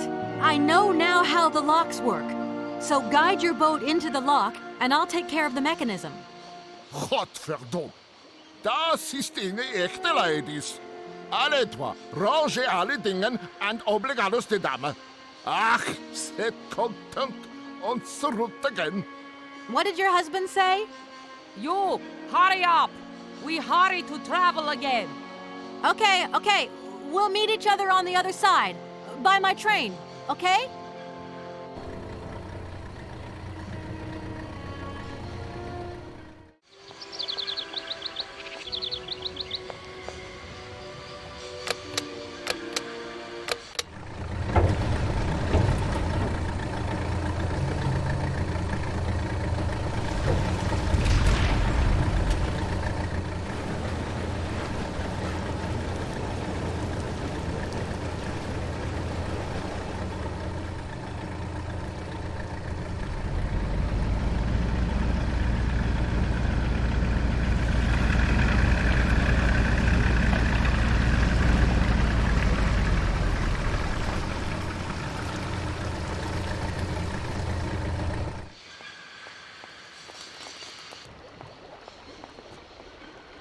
Hey there! On the boat!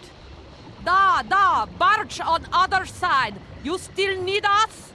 What do we do now to tie my train to the barge? Mademoiselle Takatak, loco coco bitchen. What did your husband say? You attach chain to train and chain put train with barge. Hop! Catch it, sir.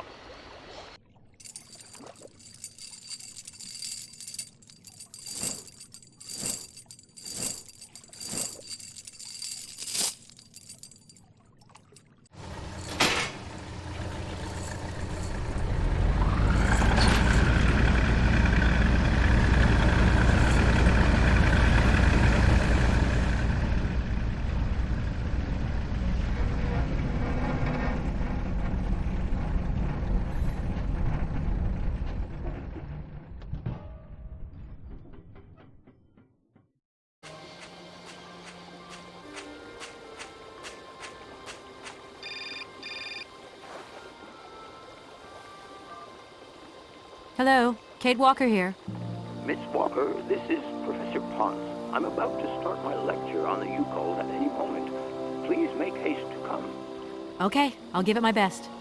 Excellent. We'll be in the main lecture hall. See you soon.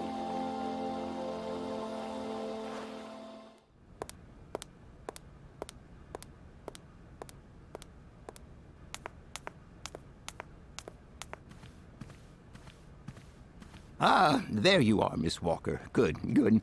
Take a seat quickly. I'm impatient to start my lesson.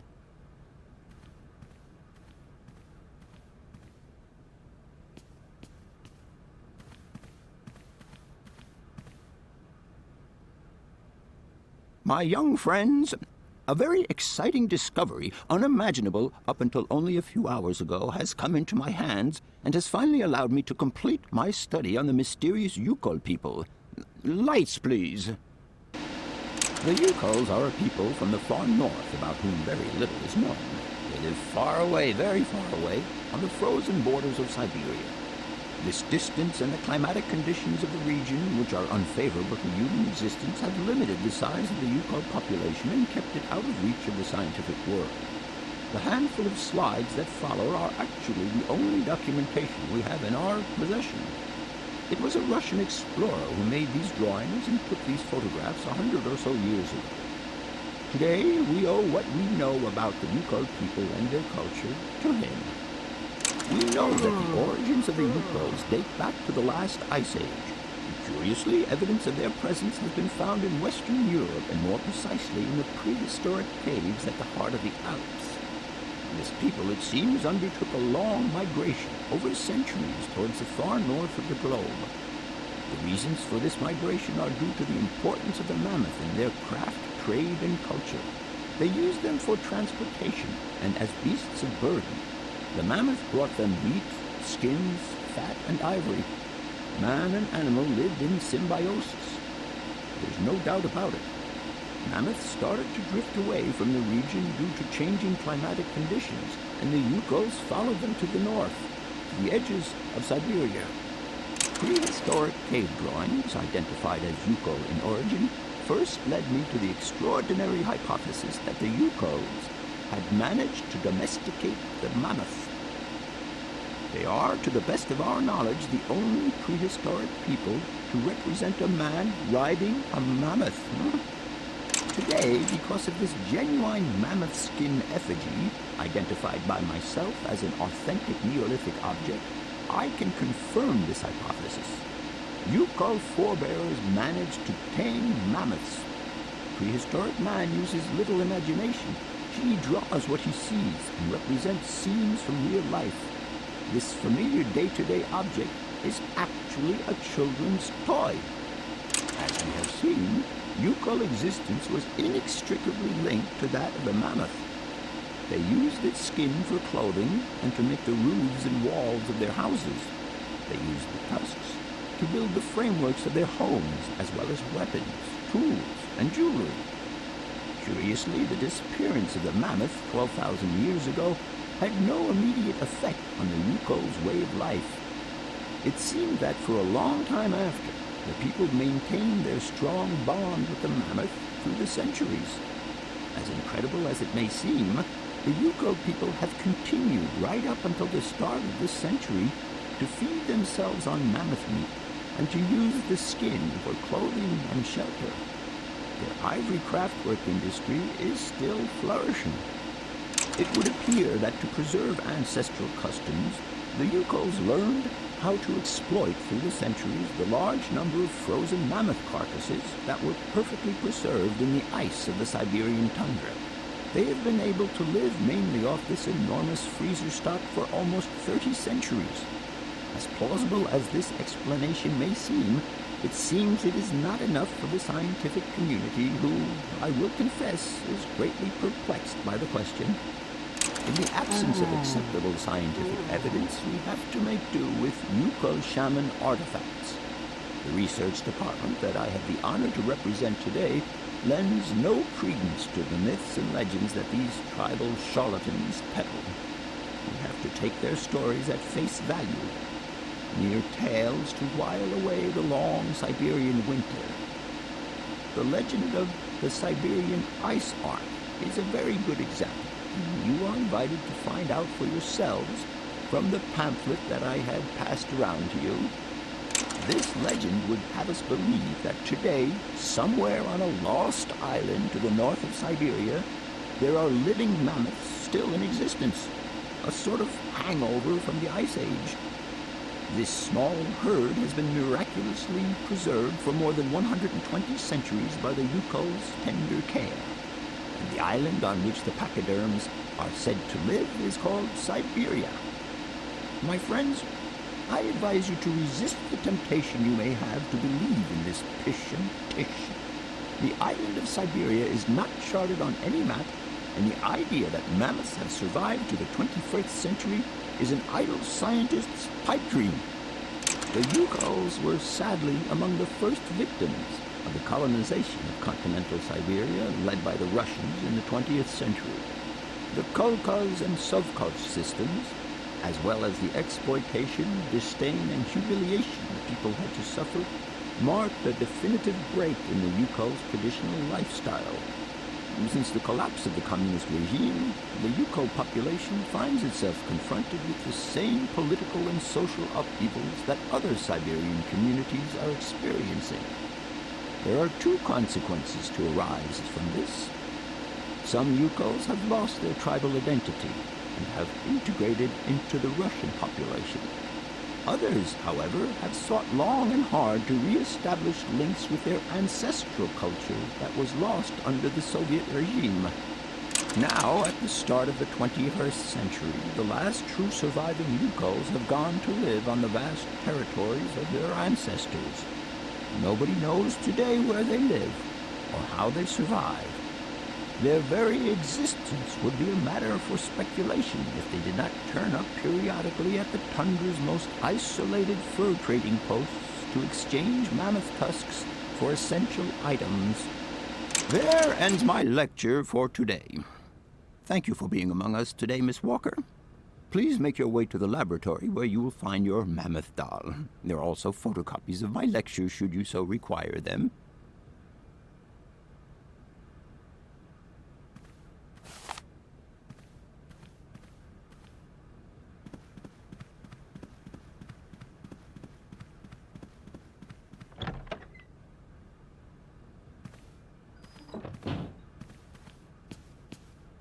I must congratulate you for your lecture. You were right.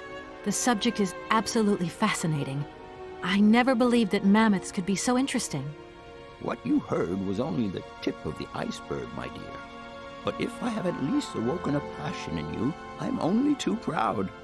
Did Hans Vorarlberg agree with your hypothesis on the Yukols being able to tame mammoths?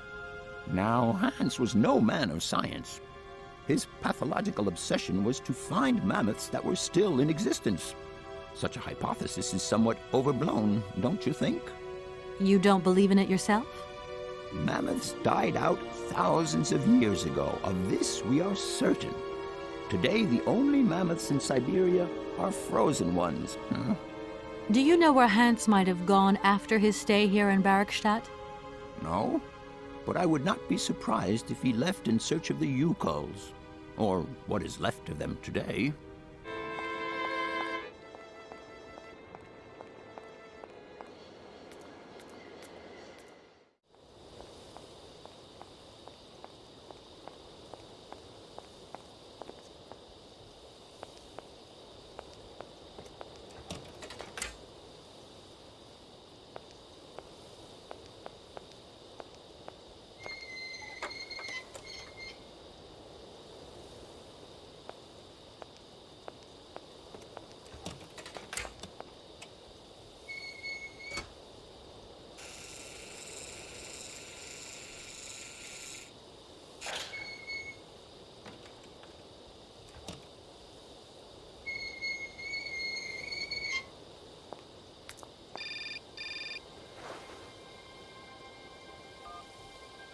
Hello?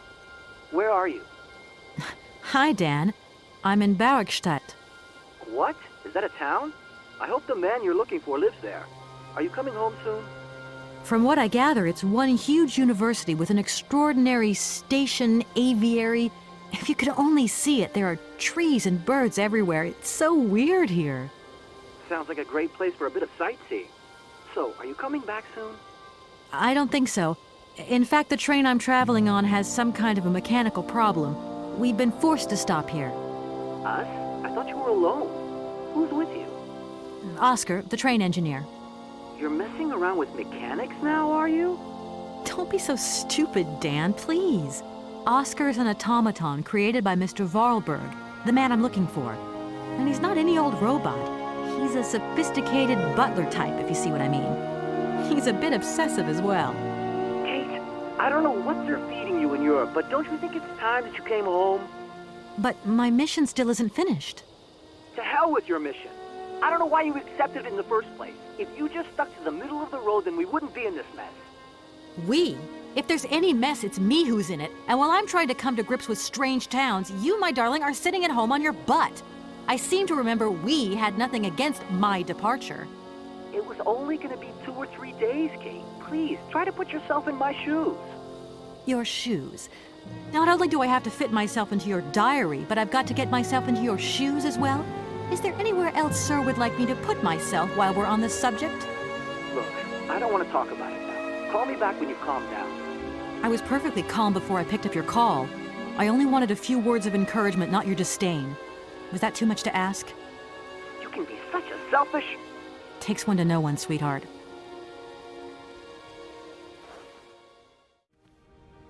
Everything okay? Yes, Kate Walker.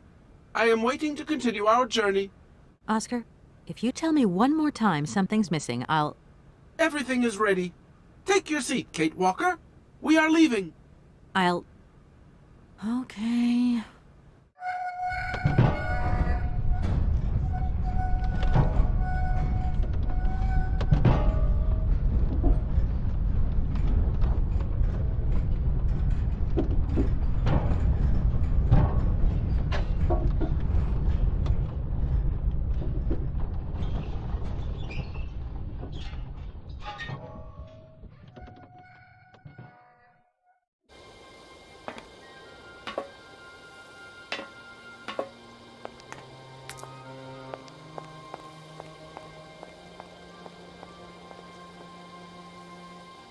What are you doing there, Oscar?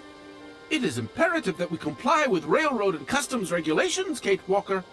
Oscar, don't you think we could drop the trifling details once and for all? We need an exit visa to get beyond the wall, Kate Walker. And you wouldn't know where I could get one of them from, would you? There is usually some form of authority stationed at a guard post that is strategically positioned to issue such a visa. Oscar, don't you think we've wasted enough time already? You neglected to find the clockwork winding mechanism for the train with sufficient haste, Kate Walker. What nerve! And you refused to lend a helping hand. Help that could have been invaluable to me. I agree, Kate Walker.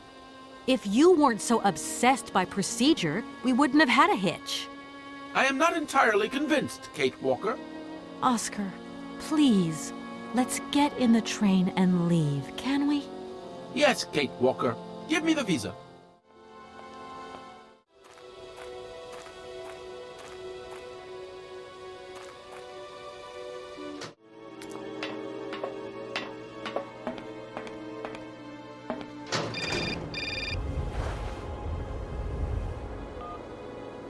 Hello? Kate! Oh, is that you? What's going on? Well, I finally got the mechanical train wound, and I hope it's going to take me to Hans Varlberg. I had to sort things out with a couple of weirdo sailors, and they probably ripped me off.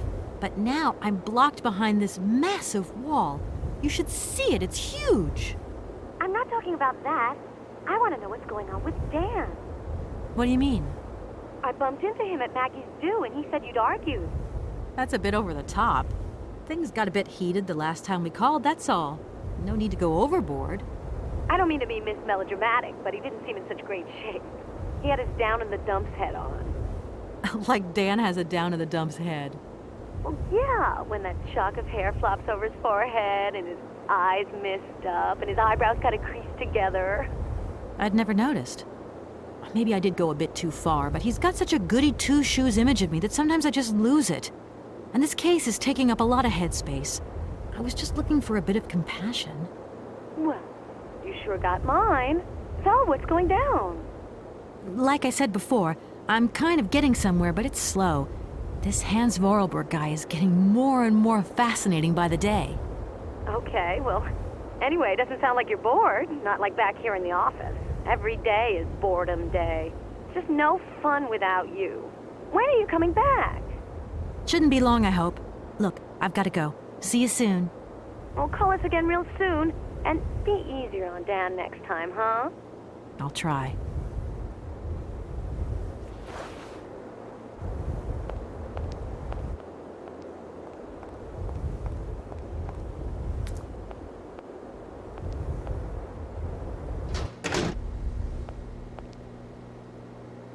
Good day to you, sir.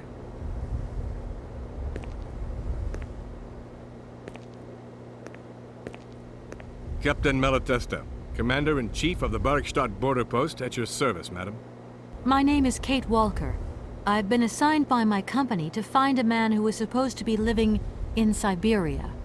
What a peculiar mission. Taking so many risks for such a futile goal. Captain, to my mind, the military zeal with which you insist on guarding this meaningless wall strikes me as equally futile. I should be offended by your words, miss, but I forgive you, because you are young and unaware of the very real dangers lurking in store for us. I need a visa to cross the wall and to continue my journey to the east. They told me that you are the only person in a position to issue such a visa. Indeed. This responsibility is part of my duties.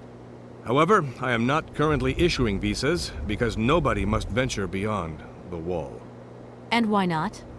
It's far too dangerous, in particular for a lady of your standing who is traveling unescorted. Dangerous? What exactly do you mean, Captain? The enemy, miss. The enemy. I've been observing them for several years through my telescope. There's one particular horseman stationed yonder. He's a scout from the invading enemy army, and he's been spying on us. So I have to be extremely vigilant. He knows that I know he's there, you understand? And as long as I keep my eye on him, he won't dare try anything. Are you sure? Please, take a look for yourself. Don't mind me if I retire, Captain. Please, madam. My respects.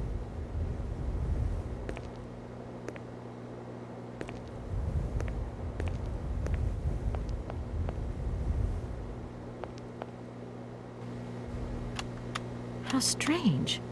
I can't see a Cossack horseman at all. There's just a dead tree in the middle of an empty plain. That poor captain must have really bad eyesight.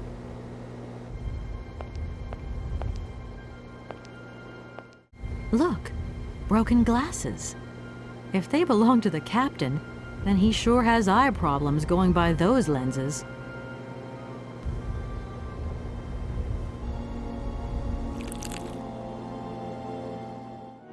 Colonel, sir. Captain, miss.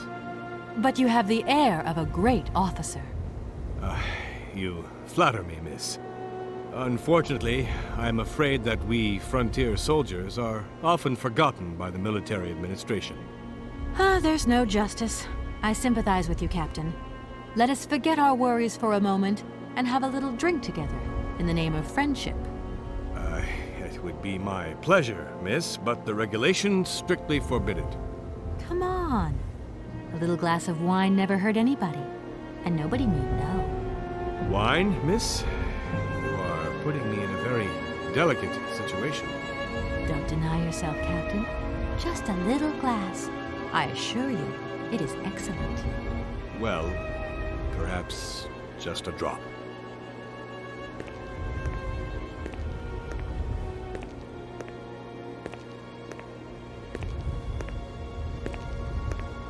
Here's your glass. To your good health, Captain. And to yours, miss.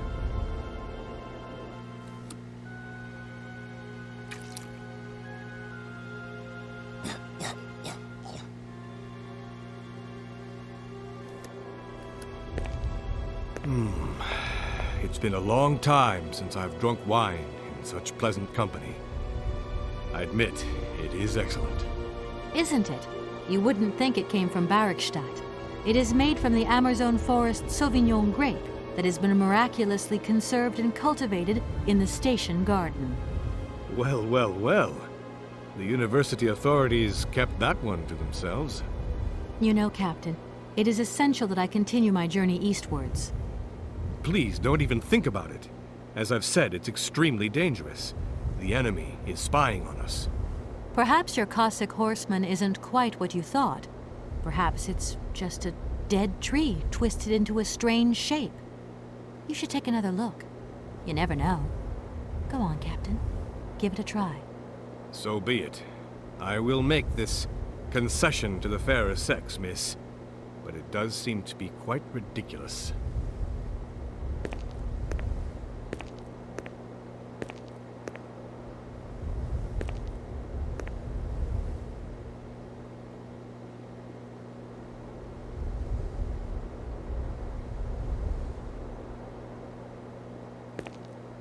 Incredible.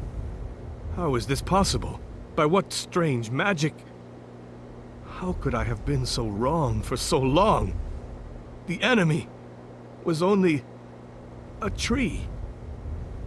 I'm so ashamed. It's not that bad, Captain. It's only human to make mistakes, after all. A tree. Nothing but a dead tree. Pull yourself together, Captain. It's okay. And now I suppose there's nothing stopping you from issuing me a visa? Yes, of course. There is no more danger. All these years. And now the Cossack has gone. There is nothing left to watch. Captain, you should be delighted. From now on, you don't have to stay pinned to your watchtower. Travel can start up again normally. You will be able to resume your regular duties like issuing entrance and exit visas. You are right. I will sign you a visa to cross the wall frontier immediately. 1,000 apologies. Here, miss.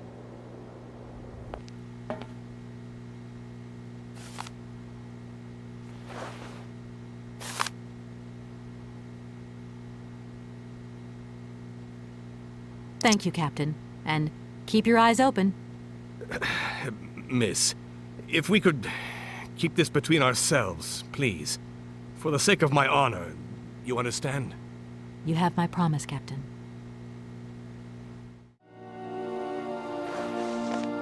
Here is the visa. I hope it's regulation, my dear Oscar.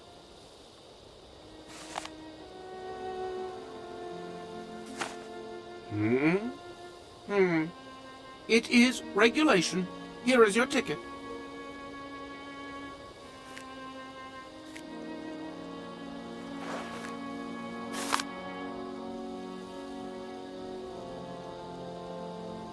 Have a good journey, Kate Walker. So, can we go now? Indeed.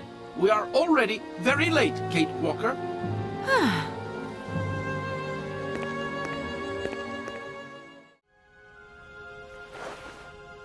Here you go, Oscar.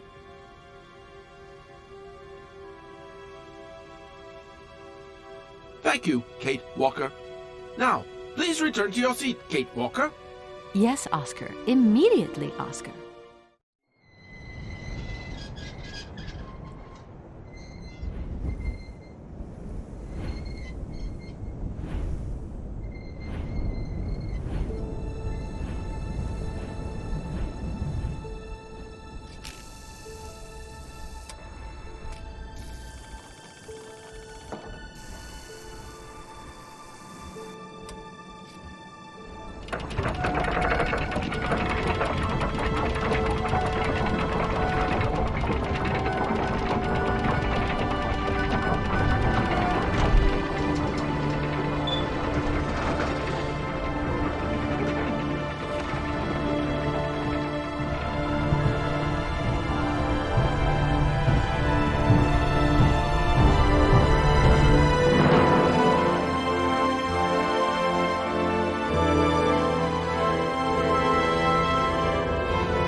Kate Walker! Kate Walker! Oscar, what's going on? Why has the train stopped? Where are we? The springs of the train are unwound again, Kate Walker. As for the question pertaining to our geographical location, I really haven't the slightest idea. Well, we'd better get looking for a winding machine, my dear Oscar. I hope that this place actually has one.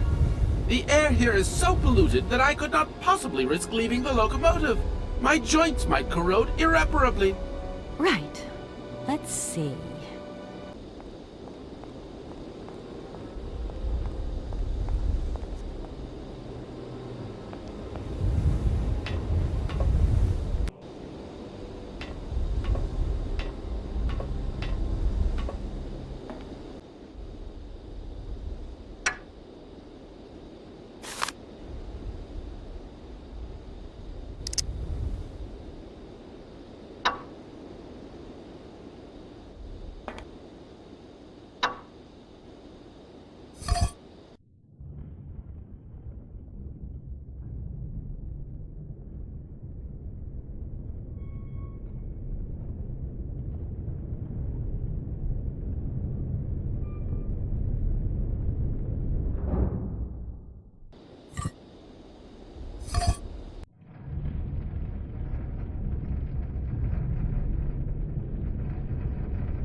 Hey, you there!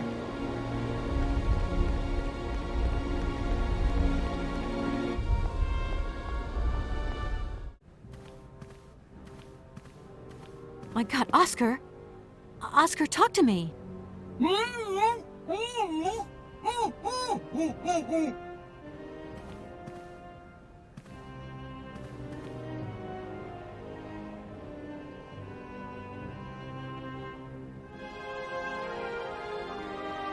Are you okay?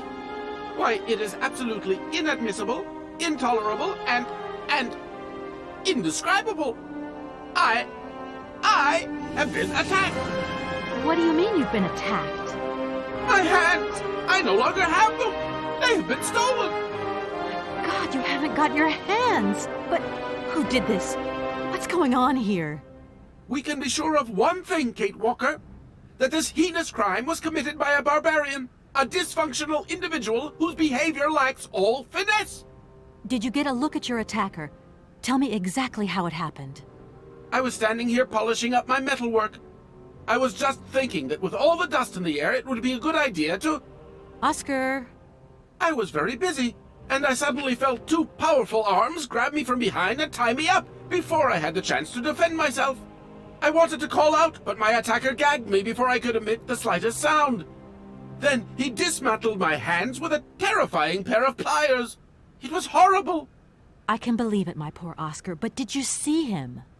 He was a real barbarian, I tell you. He had bloodshot eyes, steel teeth, and brown scaly skin, and he emitted foul odors. He was a monster, Kate Walker, a real monster, and he had a weapon. Oscar, please calm down. Everything's going to be all right.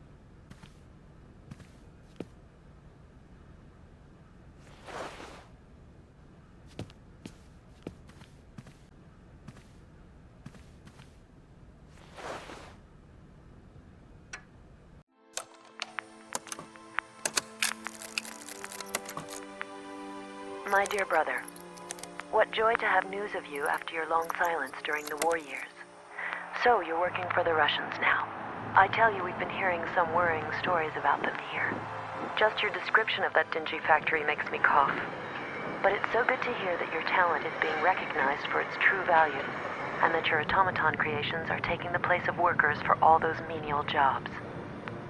I'm so proud that Vorarlberg automatons are making such a contribution, even if it is small, to the improvement of people's lives. Meanwhile, back in Valadilene, we've been licking our wounds after the war years. Some people have returned, others not. Life is slowly coming back, but it's taking time. All my love, Anna.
Hello?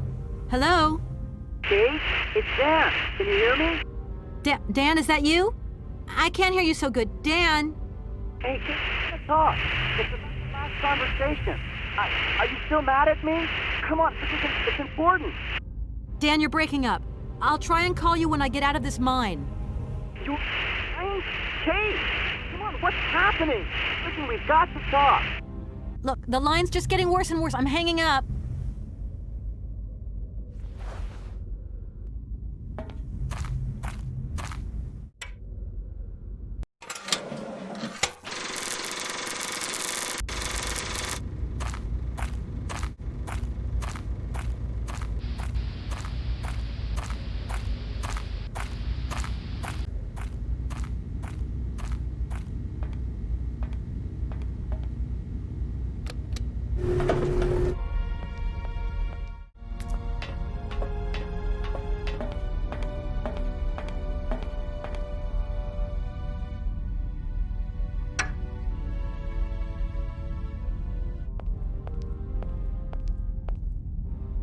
That door is locked.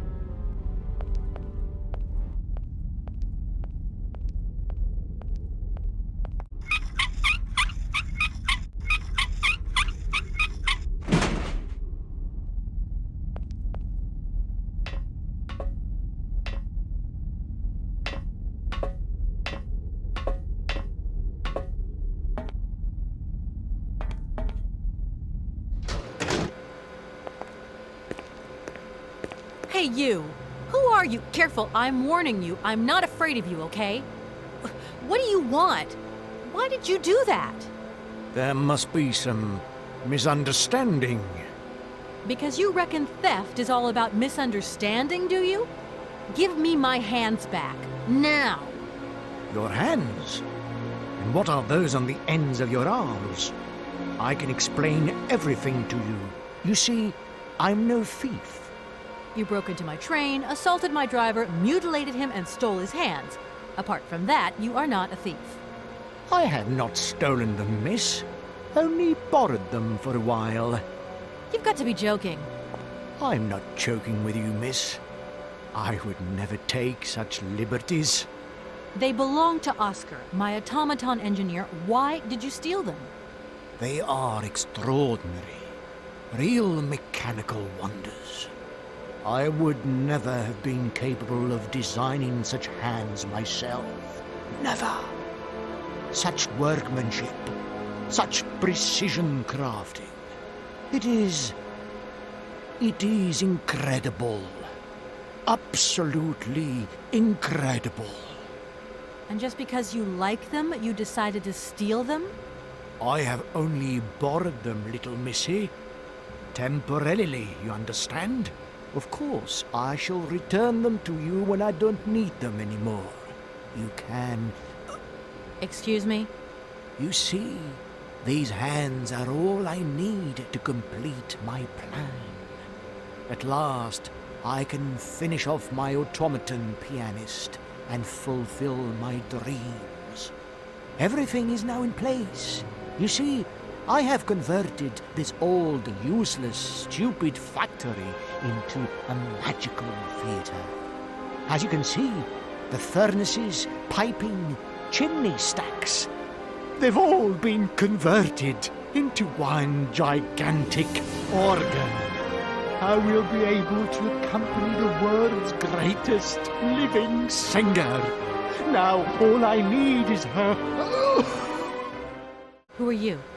Sergei Borodin, the director of the industrial city of Komkolzgrad. Or what is left of it at least. But who are you, for that matter? And why have you stopped in my station without authorization? I didn't choose to stop in your station, but my train has a technical problem. My name is Kate Walker, and I'm an American lawyer. It is very kind of you to come so far just to visit this place. I repeat again, I never intended to stop here. I'm on a business trip. I'm a lawyer, goddammit. Right. And what brings you here? Like I said, a stupid mechanical hitch. I'm sorry, I can't make heads or tails out of your story at all. Without my engineer's hands, I'm stuck here, you see?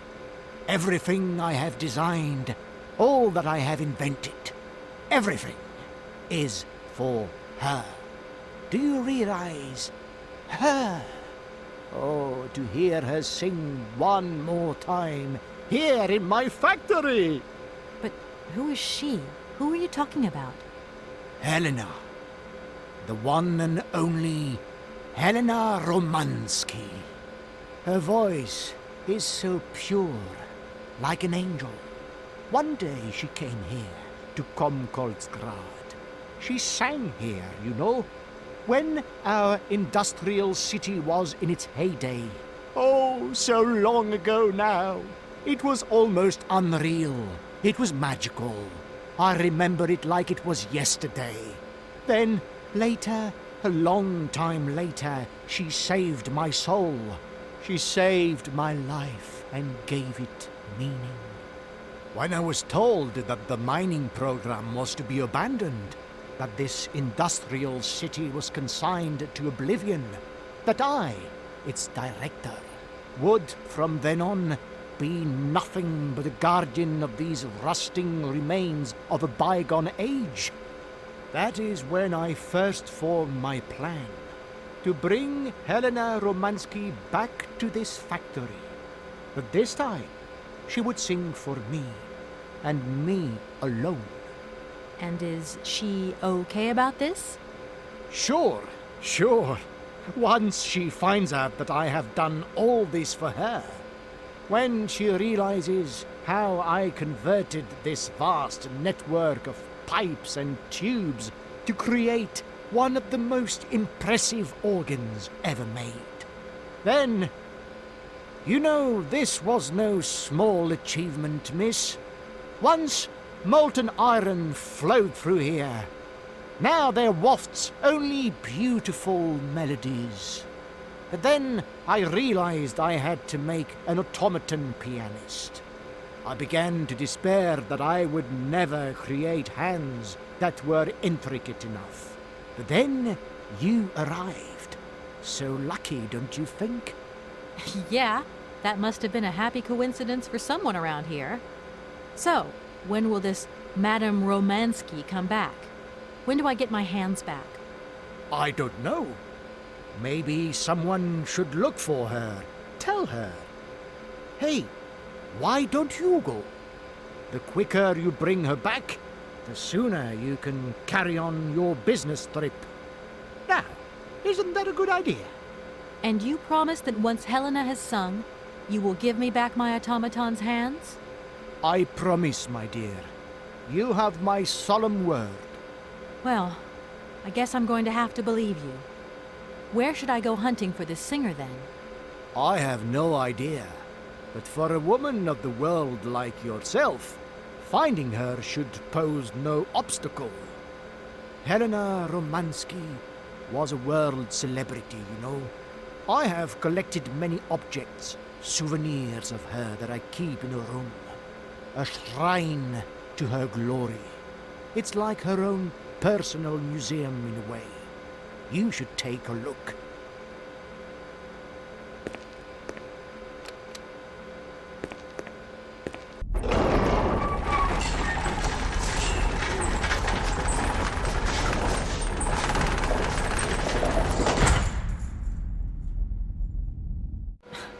This whole story is completely nuts.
Hi, Mom? Kate! What? Have you seen the time? Why are you phoning me in the middle of the night? Sorry, Mom. I forgot about the time zones. Did I wake you? Well, of course you woke me up. I was sleeping deeply, too. I simply got to get my beauty sleep. I've got an absolutely crazy day tomorrow. I'm sorry. It's just that it's real important and urgent. I haven't got a lot of time. Well, if it really can't wait till tomorrow, Munchkin, come on, tell your mommy what's up. No way I'm calling Dan for you, if that's what you want. Mom, listen, please. I seem to remember you're seeing a Marovich or something like that at the moment. No. Malkovich, Munchkin. Frank Malkovich. Yeah, right. So, but he's an opera singer, right?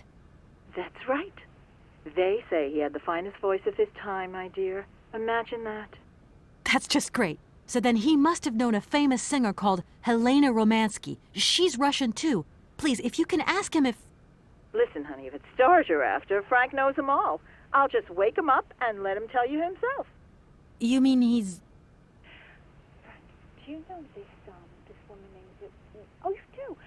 Oh, Kate, listen, you're still there. Frank tells me he did hang out with a Romansky once, but it was platonic. You know those singers. She's a great soprano. Great. Does he know where she went? Does she still sing? Where does she live? 1 second, Munchkin. Do you know? Frank says she was very ill and she withdrew from circulation. Really? Oh, what is... Oh, okay. She went to rest in some spa somewhere. He thinks it was called Aralbad, but it was 15 years ago and he's not sure. And, well, honey, when Frank wakes up, he always takes a little bit of time to get going, you know. Thanks a bundle, Mom. And Frank, too. You're both fantastic. Love you both. And thanks again. Catch you later.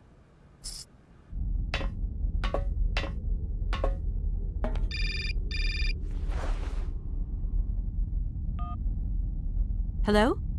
Did I wake you up? I can't sleep at all. This whole business just keeps turning round and round in my head. What business, Dan? But Kate, that argument we had, have you forgotten? I really need to talk about that again. Oh, I guess we were both a little high-strung, that's all. But don't sweat it, okay? Yeah, sure. Getting carried away never solves anything, does it? I must say I felt really dumb when I hung up. Really? Yeah, I left the door to my office open and I was convinced everybody around heard me. I'm so embarrassed, Dan. Please say I'm sorry to your colleagues from me. It doesn't matter, honey. Promise me that you will never put me in that state again.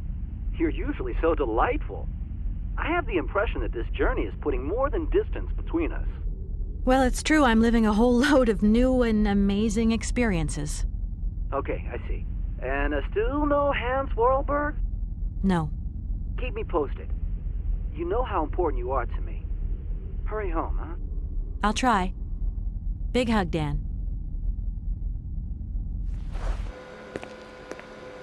Director.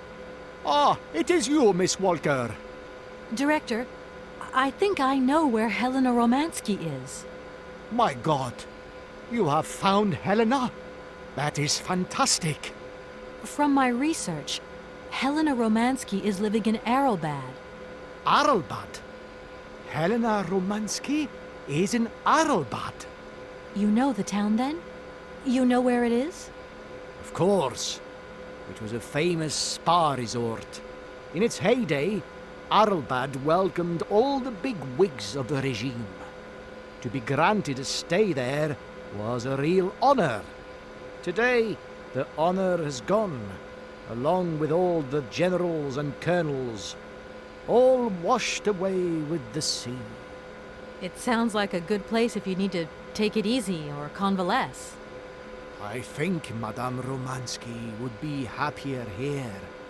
I think she'll prefer the peace and quiet here, the perfect tranquility of our little town. How can I get to Aralbad? There is one way that you can. Here in the city, there are no suitable vehicles left.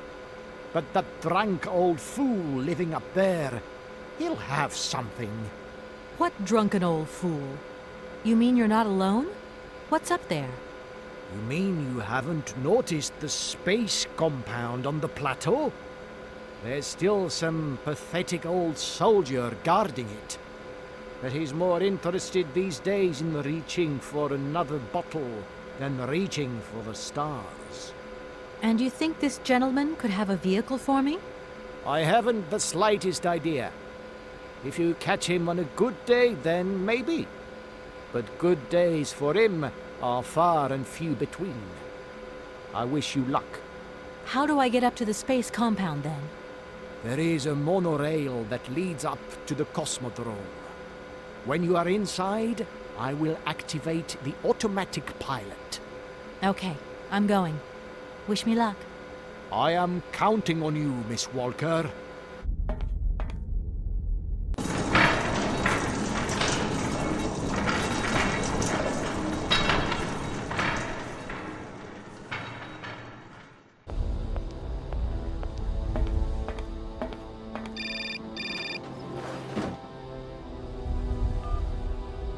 Hello?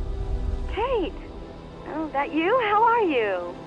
Olivia, great, just the right person. Look, have you heard of Helena Romansky? No. Is she some Russian fashion designer? No, she's a singer. I'm going to be meeting her soon. I've just got to find a way of reaching Aralbad. Can you imagine how lucky I am? Not really. Well, what relation's this singer got with the toy case? You sure you know what you're up to, Kate? You sound really different, like you're changing or something. Look, it's like this. If I'm going to get to the end of my journey, I've got to link up this singer and the director of the Komkolzgrad Industrial City. Don't worry, I know exactly what I'm doing. Why did you say that I've changed? I don't know, just an impression. You sound more sure of yourself, like stronger, more confident. And that's a problem? There you go. Just takes one word and you're up on your high horse. I'm beginning to see Dan's point of view. It's getting harder and harder to back you up all the time. What does that mean? Well, it means that I had a drink or two with Dan, because he wants to talk. He feels a bit lonely, you see? And what's he been telling you? Nothing. He just has the impression you're slipping away from him. He can't see where you're coming from anymore. Like, we went to the movies the other day, and he said that you would have loved the film, but I told him that... You mean you're dating my fiancé? No! No, not dating, Kate. Just propping him up while you're away. All in a good cause. I can keep an eye on him for you at the same time. What would I do without you? Oh, you're jealous. Well, that's a good sign. That means you want him. Now, that he'll be pleased to hear. You seeing each other again soon? Tomorrow night. He invited me to dinner at the Goldberg. You don't mind, do you, Kate? No worries. Look, I've got to go, Olivia. Take care.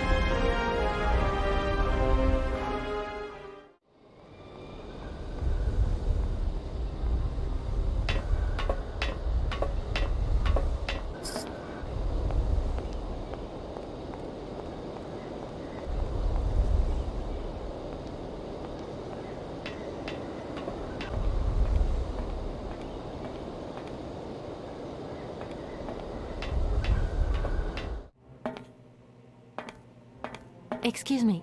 Sir, sorry to disturb you, but yoo-hoo! Can you hear me? 3, 2, 1, contact! And we have liftoff! Oh, holy mother. A dame. A pretty dame on the launch pad. Please, no need to worry, sir. Just do stay calm. I just want some information. Watch what you're doing, sweetheart. We ain't got no information, no strategies, no plans to tell anyone, anywhere, anytime. Military regulations, you dig it, man? My name's Kate Walker. I'm a lawyer from... I'm a bit lost. And I guess you know this place. Boris Charov, at your service, madam. Can I offer you something from the bar? No, thank you. Tell me, how long have you been here? For as long as it took for you to come along, Sweet Pea. Don't think I've been lonely. I got a bottle or two here. Keep me company? You're a soldier, aren't you? Ex-cosmonaut? Hey, honey, that's all in the past. Hell, let's talk about today. Let's have a drink. That's an order, soldier. I was going to... Forget it, it doesn't matter. He's too drunk to help anyone anyway. I am not drunk. I have drunk. A little.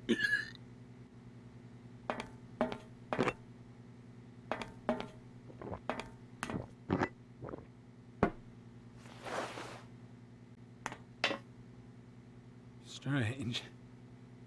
Sure, I left a bottle or two around here. I gotta get some air. Wall's getting pretty tight. We'll think about that blast off later, huh? Are you okay, Colonel? Are you sure you're all right?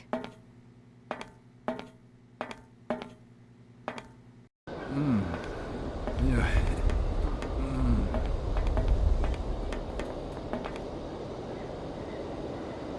Be careful! Don't lean out too far or you'll... Ah!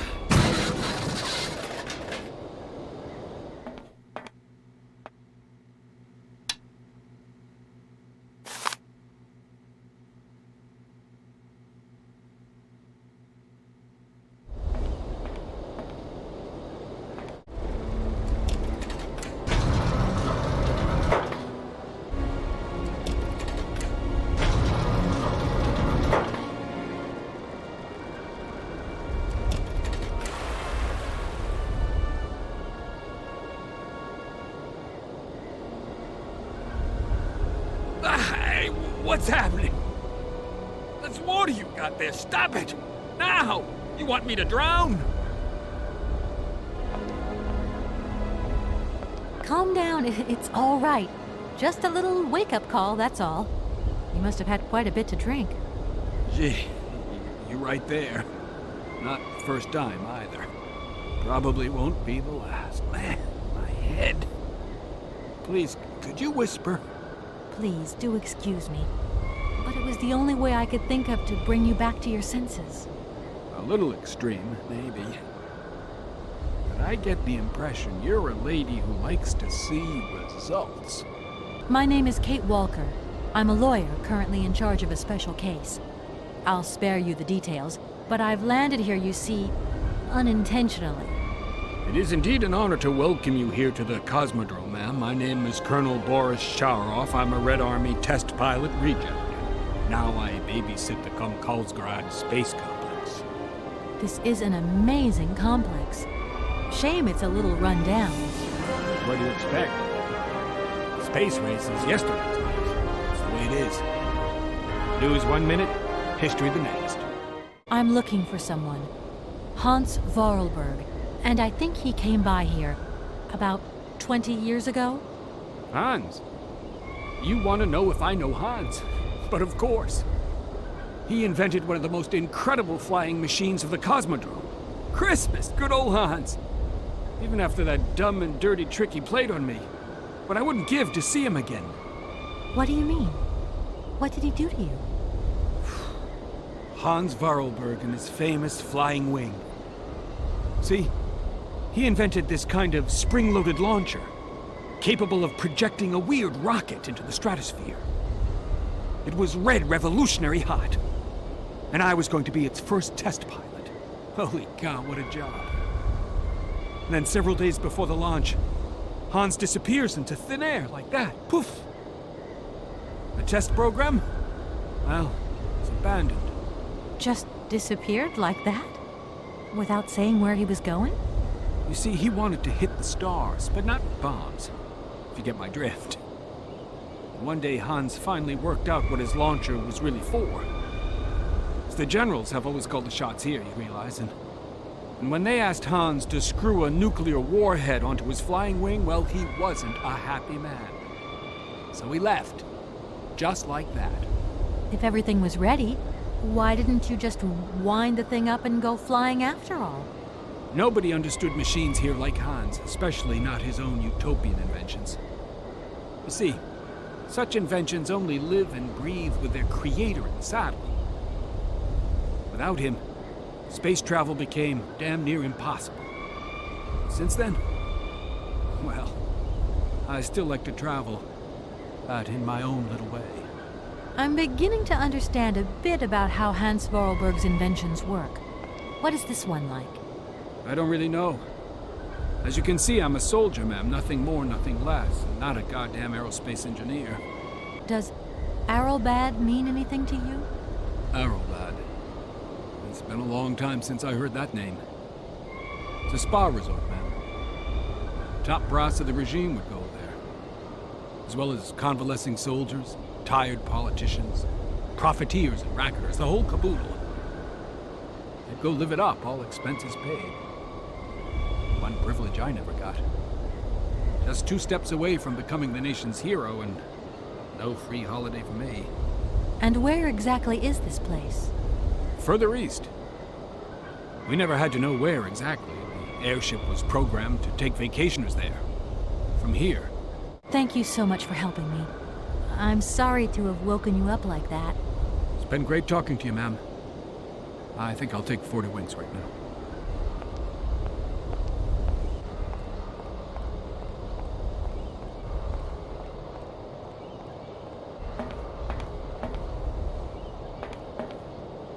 I need a key.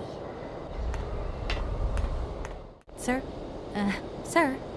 My head. Oh, my poor head. I need some quiet. Please, can I have some quiet? Do you think the airship still works? No idea. It's been so long since it was used. And then I've got to learn how to use it, too. You won't have any worries there. It has an automatic pilot. Go visit if you want. Here's the key. Thanks.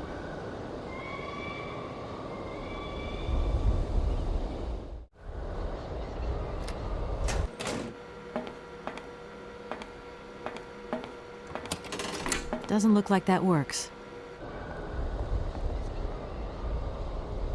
Ah, there you are. I was looking for you. I've managed to trigger the autopilot mechanism, but the airship still won't take off. Do you know why? Maybe. I've got some idea. But you look like you're a pretty good mechanic. Let's just say that since the start of the journey, I've managed to get by and get to know Hans Vorarlberg's strange contraptions. Okay. I have a deal to make with you. I've been living in this dumb launcher site for years. And I've always said that one of these days I'm going to the stars on that flying wing. And I'd better make that trip before vodka stews my brain. But I gotta know how it works. And you look like you might have some clue at least. If you could help me get to the stars, I'll tell you how the airship works. What do you say? We got a deal? Why not? I'll see what I can do for you.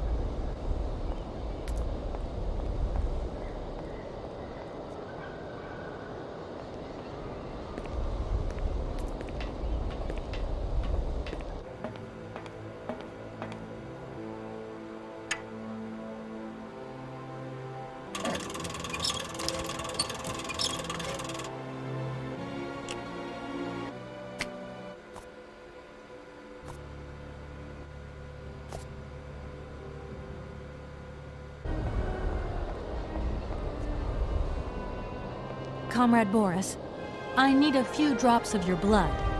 Excuse me? To get the centrifuge going, we'll need to analyze the pilot's blood.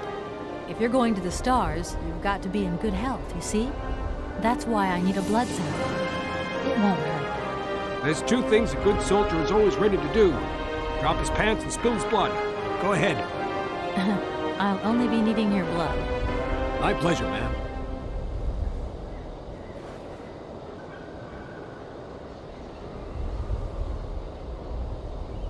Ow!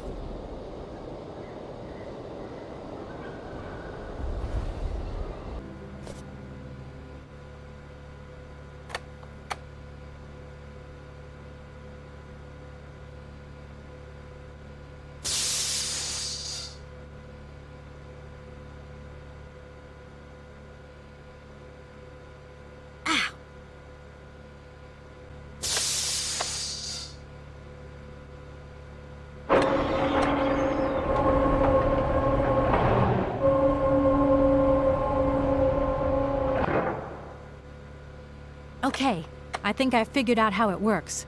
Get settled in and let's go.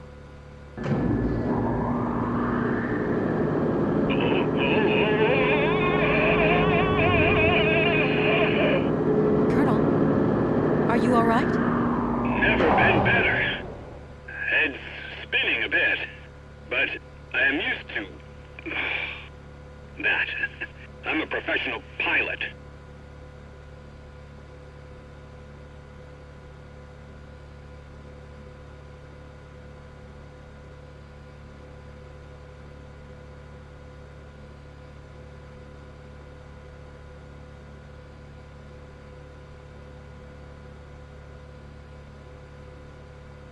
Miss Walker! Come in, Miss Walker! Are you receiving me? Clear as smog. Can you speak up? I'm ready. Press the launch button.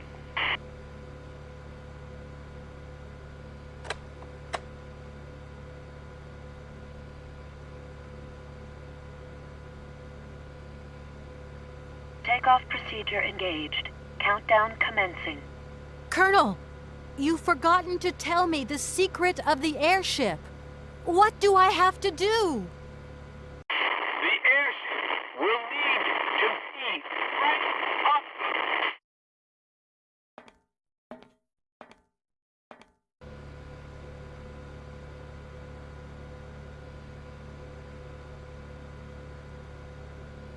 Ten, 9, 8, 7, 6, 5, 4, 3, 2, 1, 0. We have liftoff.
Hello? What do you think you're doing, Kate? I wanted updates. I wanted results. Certainly, Mr. Marson. We all do. Down on the ground, we're doing all we can, but there's no new developments. Kate, I don't think you understand the urgency of this situation. Universal Toys are on my back and digging in. I can't hold them off much longer. You're putting the firm in a very tricky situation. I am very sorry, but a slight mishap or two has meant that I've had to modify my mission temporarily. Miss Walker, you're walking on a minefield here. I don't have to underline that this affair is Class A priority numero uno. Hot. I am only too aware of that, Mr. Marson, and believe me, I am doing all I possibly can. But this mission is really no piece of cake. You can have all the cake you want and eat it too when you get home. Next time I call you, I want something concrete, something solid. I want results. You understand? Results. Yes, Mr. Marson.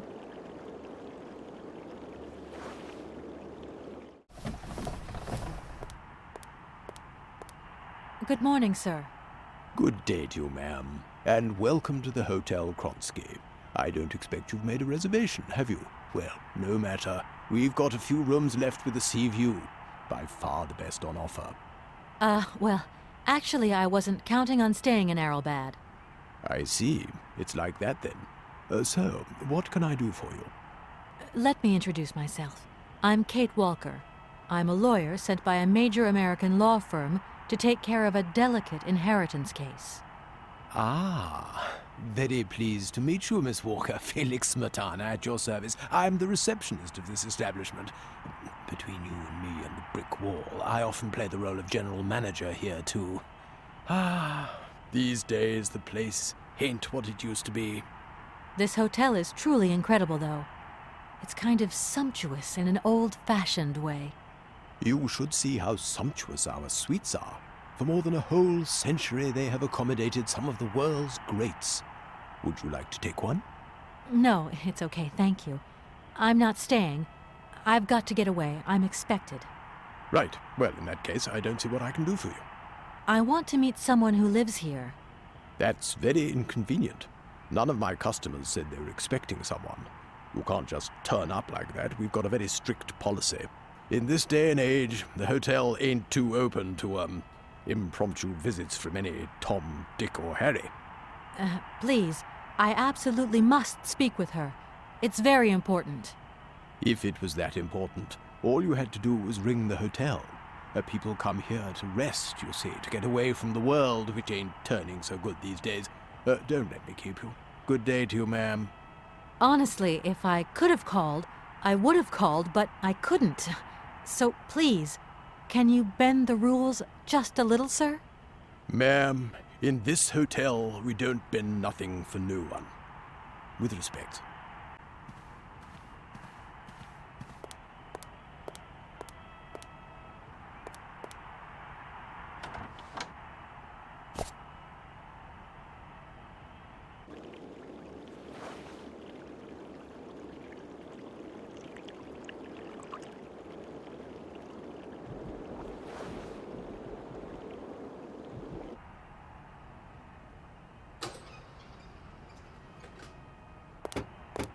Sir?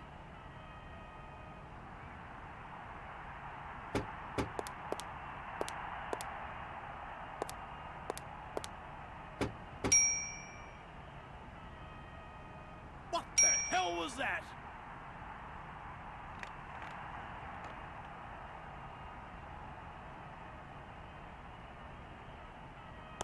Sir? You again? You're beginning to really overstep the mark. I warn you, one more and I'm going to... But what the hell's going on over there? Why is it me gets hell to pay when there's already too much work to do?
Hello there.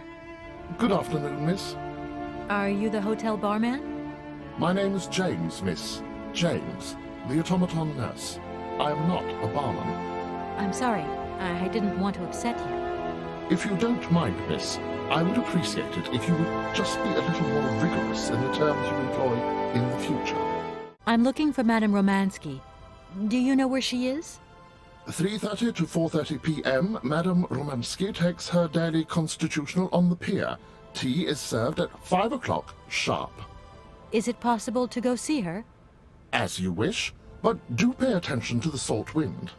Can you take me to Helena Romansky? Not at this hour, miss. Madam will still be watching the sea at the end of the pier. So? Madam knows perfectly well that during this season I don't go down to the pier. My wheelwork goes dicky under the double corrosive action of the salt and sand winds. Listen, you can hear them sweeping up and down the beach and out to sea. We call it the salt wind here. It'll drive us all crazy one of these days. Come on, just make a little effort. No, I'll stay here and make ready for Madame in case she needs me. She can be so unpredictable, such violent swings of mood. Have you ever heard of a Mr. Vorarlberg? The name is not entirely foreign to me. Really? You know Hans Vorarlberg? That I cannot say, miss. Madam has forbidden me from talking about him and even mentioning his name. Why? Nostalgia, sadness, medication. Call it what you humans will. We never had this conversation, did we, miss? Madam would be very angry to learn that I know, and now you know as well. Don't worry. Mum's the word. Do you know Komkolzgrad? I left my train there with its engineer. You'll never guess what. It's an automaton just like you. There's even a family resemblance. Firstly, I would say that I do not know Komkolzgrad. Secondly, I have never taken a train. Thirdly, the existence of another automaton with such a degree of finesse as myself appears very unlikely. Madam has always assured me that I am a unique model, a gift from a former admirer. Yeah, but you two really do look alike. And you know, I miss him. Why is he not here with his train, then? I would never allow Madame Romansky to leave on her own. It's a long story, but hopefully I'll see him again soon. Such attachment is very touching, miss. Well, I'm going, James. See you later, maybe. It would be a pleasure to see you again, miss.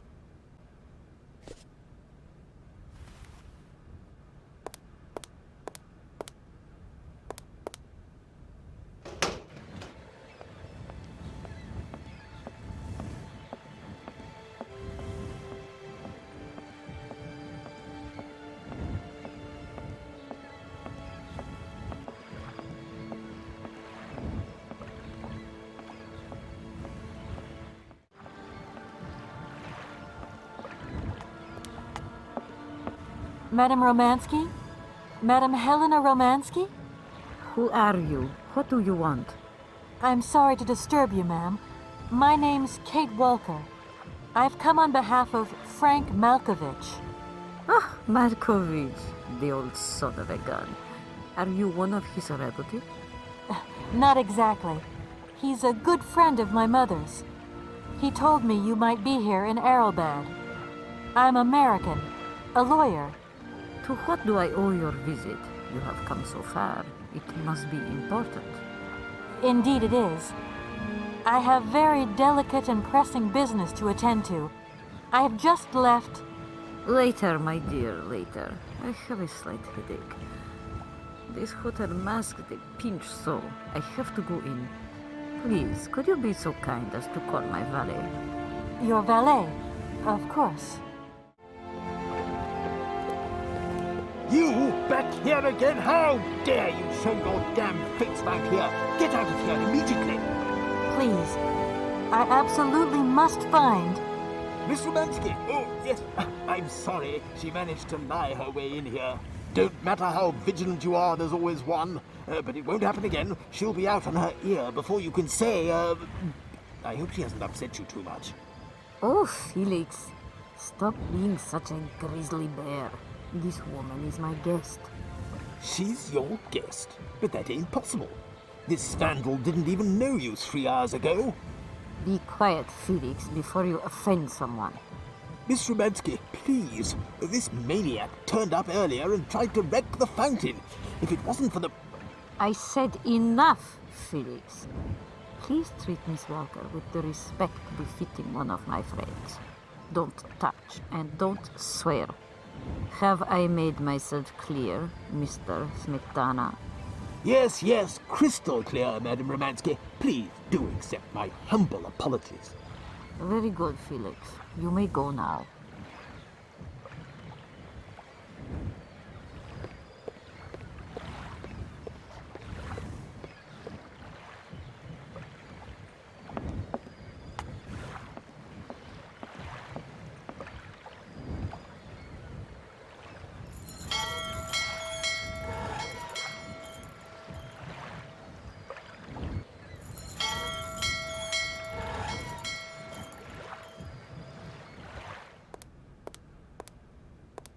James?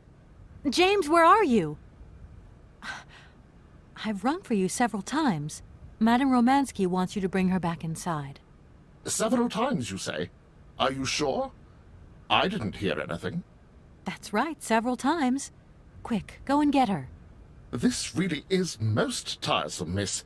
If the bell really hasn't rung, then I'm going out for nothing. It's the salt wind. Too much, and it'll play havoc with my insides. If you don't mind, I'm going to wait for the bell to ring again. Madame Romansky isn't going to like it. Don't worry. You get used to it.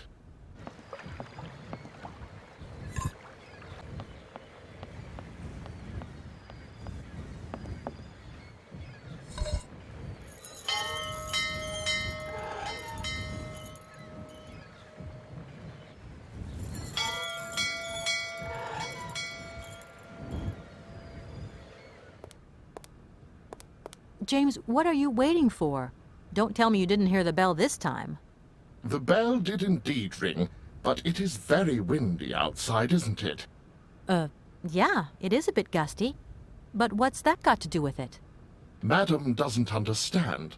She says an automaton doesn't need protection, but my insides don't like the salty wind. I'm afraid to go out, you know. And if you wore my mask to protect you against the salt, would that help? Oh, most certainly.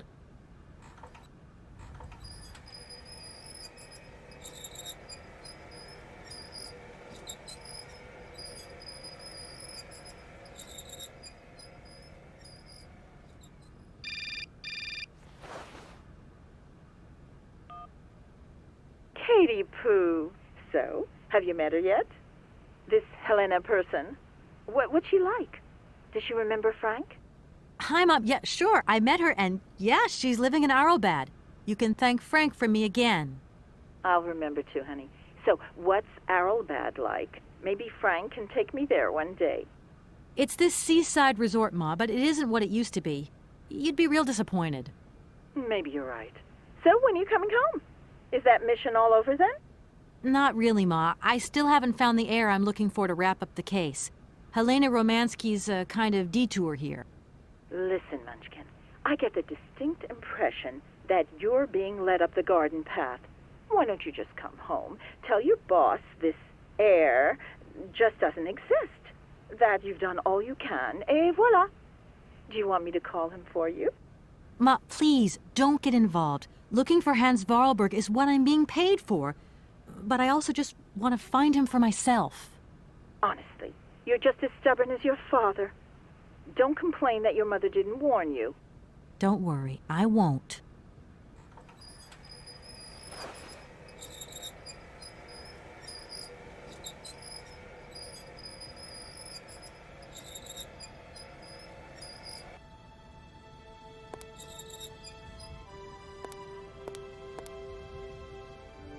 It's a real honor to meet you, Madame Romansky.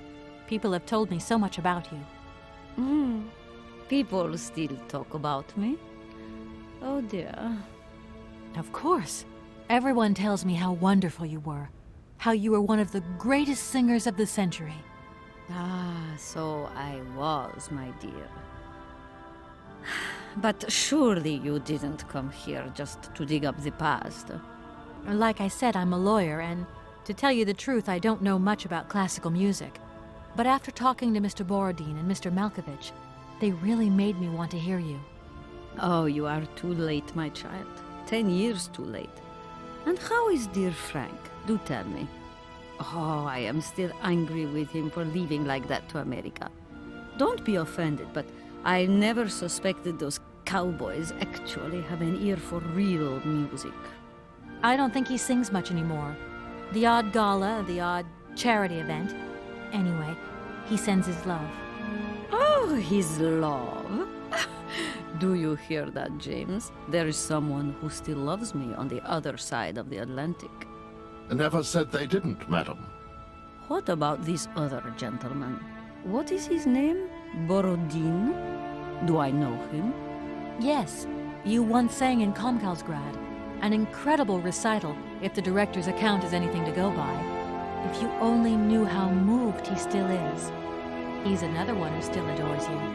I must confess that seeing one of my greatest admirers once more would do wonders for me, but... my voice. It is so... I couldn't. Strange.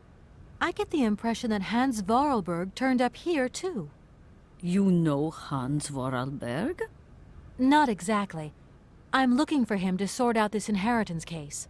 But I've had to snoop around in his past a bit to get on his trail, and I guess he's kind of a close friend now. You knew him, didn't you? Oh, yes. I knew Hans Vorarlberg. Do you hear, James? If you had the chance to meet Hans. My Hans. Oh, my God. What has become of him? Where is he? As questions go, madam, that one is not without certain complications. I'm sorry, but I have no idea. That's the goal of my mission, to find Hans Vorarlberg. That's why I have to get back to my train as quickly as possible and to get out of Komkolzgrad. And you cannot find him without the train? The train is one of his last inventions. So is Oscar, the automaton engineer. I get the feeling that the two of them are going to lead me to him. Did you hear that, James? I might see Hans again. I have dreamed so long of meeting my dearest sweetheart again. Oh, if only I could sing. If only I were in Paris, I would ask George for that miracle cocktail. The one that only he knew how to make. Wouldn't I, James? Yes, madam. As you have frequently said, without that famous cocktail, your French tour would have probably been cancelled. I don't understand. An extraordinary tale, my dear. It was December, and it was terribly cold and damp. I had to play the role of Tatiana that evening at the opera. But since the morning, I had lost my voice. It drove me completely mad with worry. I don't know how George, the barman at the Moritz Hotel, heard about my affliction, but he brought me up a cocktail that he had invented. A strange concoction. But it turned out to be a miracle cure. My voice returned to me in an instant. That's amazing. That's just what we need. We're going to mix you up a cocktail. Ah, my dear child. It is impossible. George never told me the recipe of the drink. He loved to keep his trade secrets. He said it made him absolutely irreplaceable. Well, I'm going to get George to tell me. He hasn't yet met with my powers of persuasion. I'll let you get a bit of rest. Thank you for listening to me. It was a real pleasure, my child. You are a charming young lady, and simply talking to you has warmed my soul.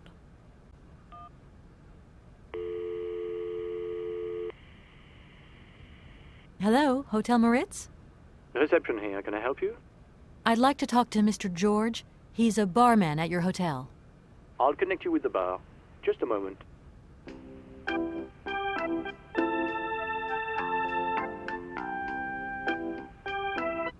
Hello, Hotel Bar? Hi. I'd like to talk to George, please. George? You mean Mr. George?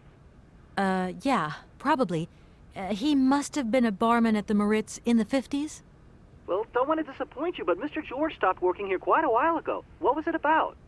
I've been told that Mr. George had a recipe for a fantastic cocktail, and only he knew the ingredients. I absolutely must know what was in it. It's a matter of life and death. I'd love to help you, ma'am, but you see, old George, now he knew a lot of cocktails. One hell of a barman and one hell of a reputation. He did write down his recipes before he left, but if you can tell me which one you were looking for exactly? I don't know. There are a lot of them, you say? Yeah, the Paris Peking Shuffle, the Deep Green Secret, Boko Poco, Blue Helena, Red Mambo. Helena! Yeah, that's the one. The Blue Helena. Right, I'll take a look. Blue Helena, you say. Let's see. 1 measure of vodka, 1 measure of blue curacao, 1 measure of honey, a dash of lime and ice cubes. Shake it all together, and Bob's your uncle. Perfect. Thank you very much, sir. You have been most helpful to me.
My voice.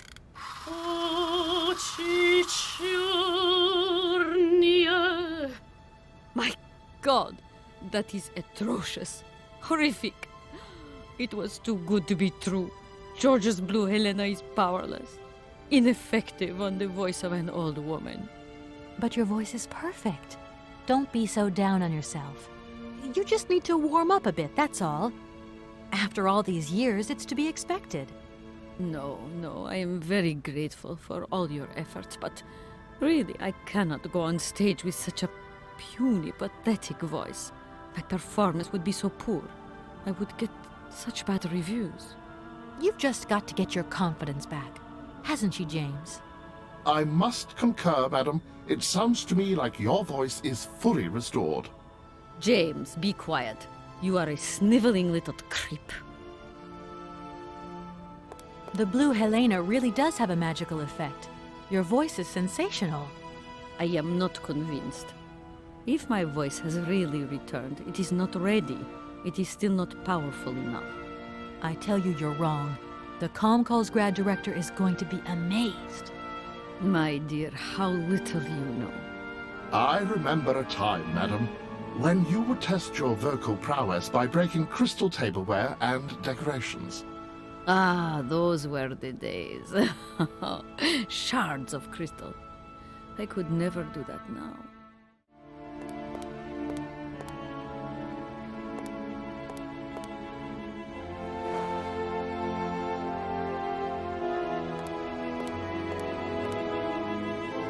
My voice.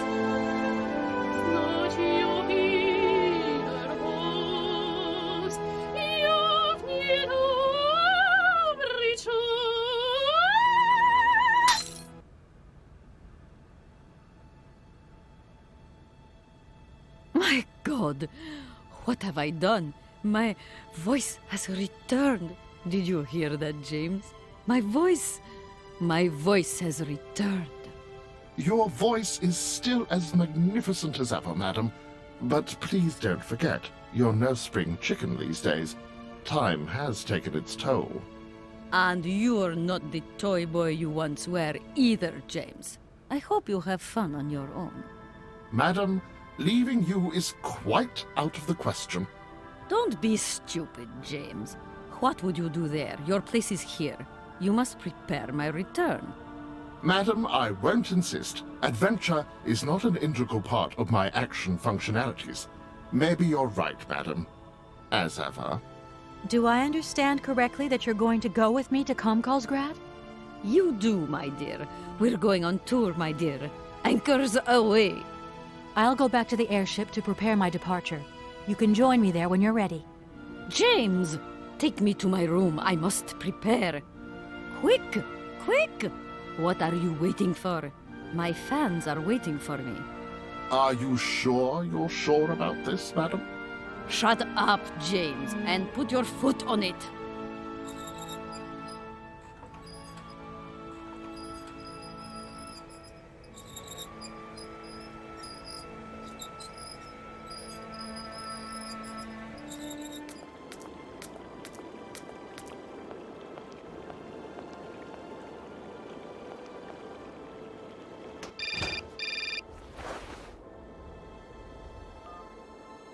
Hello?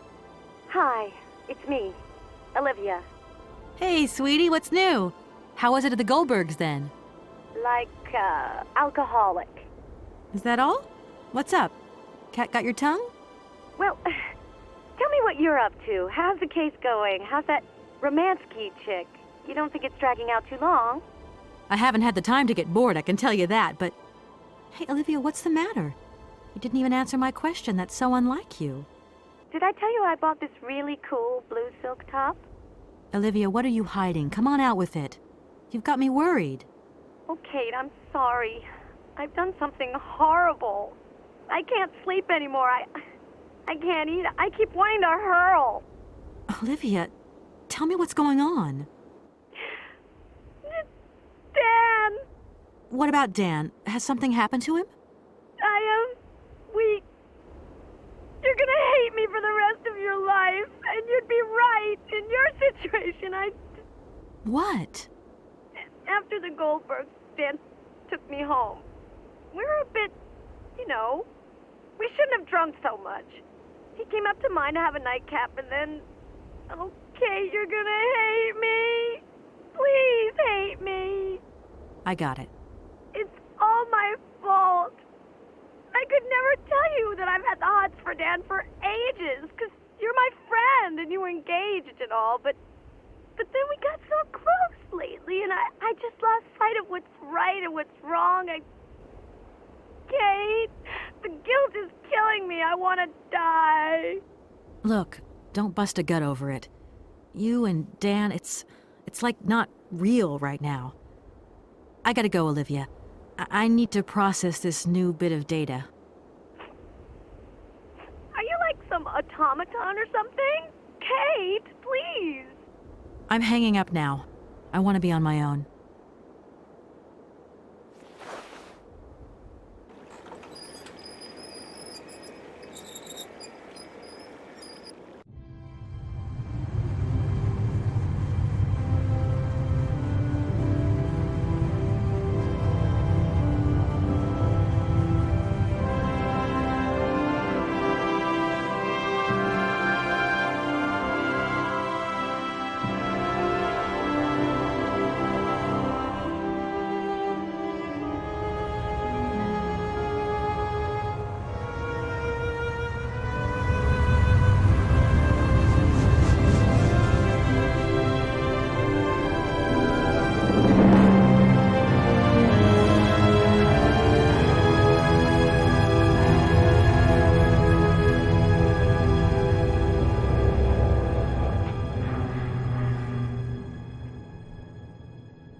Очень чернее, очень страстнее, очень жгучее и прекраснее, как ему я вас, как боюсь я вас, значит, увидим вас, я в недобрый час.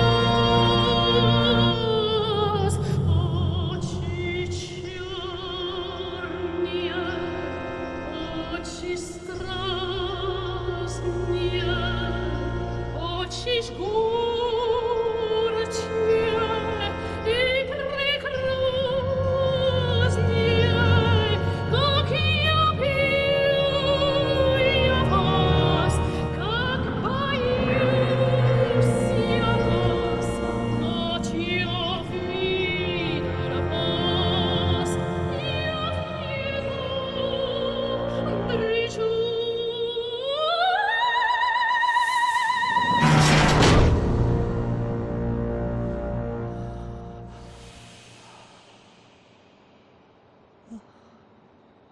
Kate, help me. What is happening? What does this man want of me? He has gone totally mad. Don't worry. There must be some way of getting you out of there, and I'm going to find it. But do hurry up, my child. I am terrified he will return and become dangerous. Be strong, Madame Romansky. You can trust me.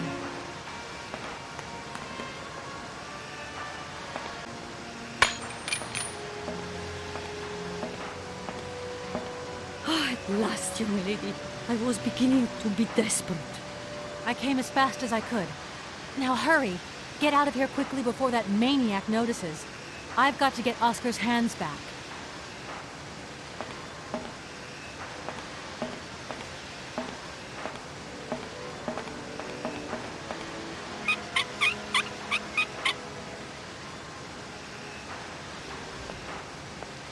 Are you all right, madam? My heart has been put to the test here, but it just might hold up. Let's go. Let's not hang around here.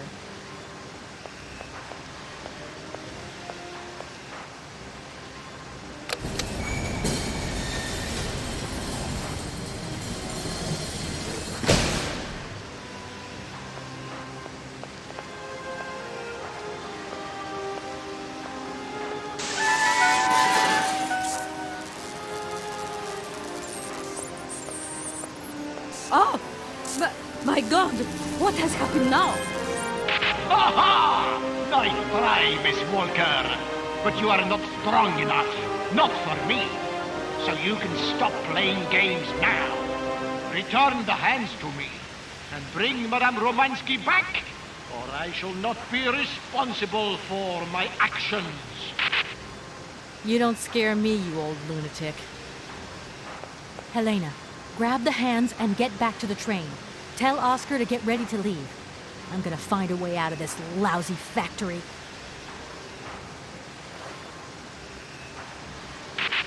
No chance. You will never succeed. Ha! We'll just see about that. I warned you, Kate Walker. I warned you. Be careful, my child. You too. And don't worry.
Oscar, I'm back.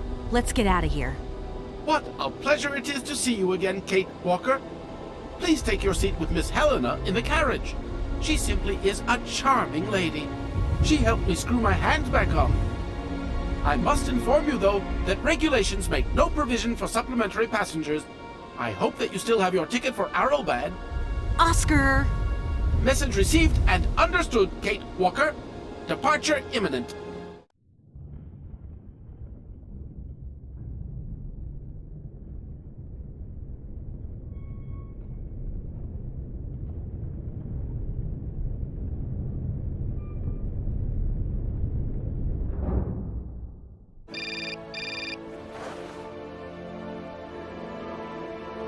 Hello? Kate, hi. It's me, Dan. Are you all right? I'm okay now, yeah, thanks. But if I said that not long ago I was grappling with a mad music lover who wanted to kidnap an old forgotten opera star, but I foiled his plan and escaped through an abandoned mine, then I guess it's completely mad. You'd be proud of me, Dan. Real proud. Kate, I don't understand a thing you're saying. I barely recognize you. No, it doesn't matter. How was your day? Yeah, of course. I went to dinner with the Goldbergs. I finally beat Bob at squash. The cleaning woman broke the vase in the entrance hall. Well, other than that, nothing new. I see. Everything's cool, though? Yeah, everything's, cool. You're not missing me at all? Oh, yeah, sure I am. I had Olivia on the phone. She was a little upset. Nothing to say? So sorry. I don't know what came over me. It happened so quickly. I just totally lost control. I was so weak, so dumb. I can't imagine how... I can't imagine how you could ever forgive me. I don't know, Dan. Maybe I'm to blame somewhere in all this. Maybe I pushed you into Olivia's arms. I'm well aware that this trip has taken me far from New York and far from the Kate you once knew. And you know what surprises me the most? I don't miss it. What's happening to us, Kate? Maybe we've just realized we don't really love each other, Dan. We can talk about it when you get back if you want. I don't know, Dan. We'll see.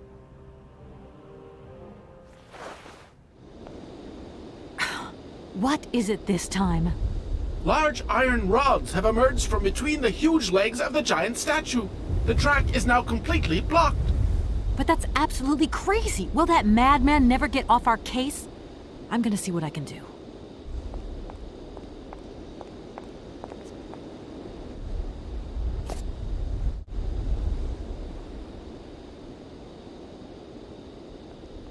Oscar, let's get the hell out of here.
You okay, Oscar? Still in one piece? Humor is a concept outside the scope of my functionality, Kate Walker. You should know that by now. Oscar, come on, quit crabbing. We got out of that dingy city safe and sound, didn't we? And even with a certain style, I might add. Style is the right word. Hey, what are you doing on the platform? That's not like you. I wanted to take a little air and dust away the cobwebs from my joints. This salt wind is terrible, though. I think it would be wiser to return to our nice, warm train. Get a life, Oscar. You know something, Oscar? Despite all our mishaps and your grating personality, I think I'm gonna miss you. Why? Are you leaving us, Kate Walker? Yes. When I found Hans Varlberg, I'm going to have to go home to New York. That's your decision, Kate Walker? The weather has changed since my last visit. The wind has dropped, and it has started snowing a little. I was not fortunate enough to accompany you on your first visit, Kate Walker. You abandoned me to who knows what horrible fate in that creepy factory. Oscar, do you know something? You're changing. You might not notice, but you are. Change is outside the scope of my functionality, Kate Walker. See you around, Oscar. I'll be waiting for you, Kate Walker.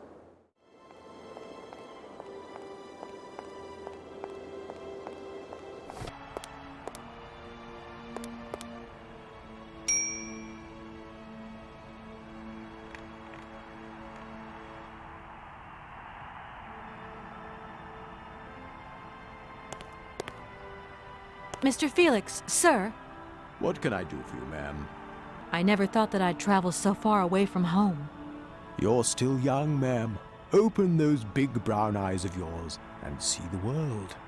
My eyes have never been so open, Mr. Felix. It's a real shame that there aren't any guests at your hotel.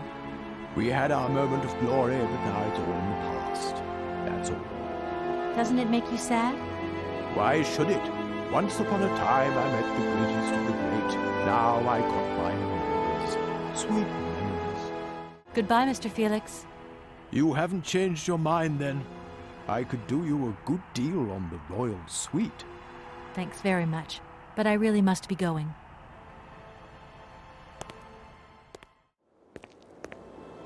Hello, Oscar. Hello, Kate Walker. Oscar, I think everything's ready. We can go now. Are you sitting comfortably? Then we can start the engine and get going. I'll be circulating shortly to punch your ticket. Give me a break, Oscar. Miss Walker! Miss Walker! Wait! Don't go yet! Mr. Felix, what's the matter now? Has something happened to Madame Romansky? No, not at all. Our favorite diva's fine and dandy. But there's a package for you at the reception. I said to myself, Felix, maybe she's got to have it before she goes. A package for me? But that's impossible. But it's got Miss Walker written on it, clear as day. Why didn't you tell me about it earlier? It's only just arrived, like. Oh, and, well, who delivered it? I don't know. I just took my eye off reception for a moment. The game was on, you see, and there it was, on the counter in reception. Come and get it. Okay.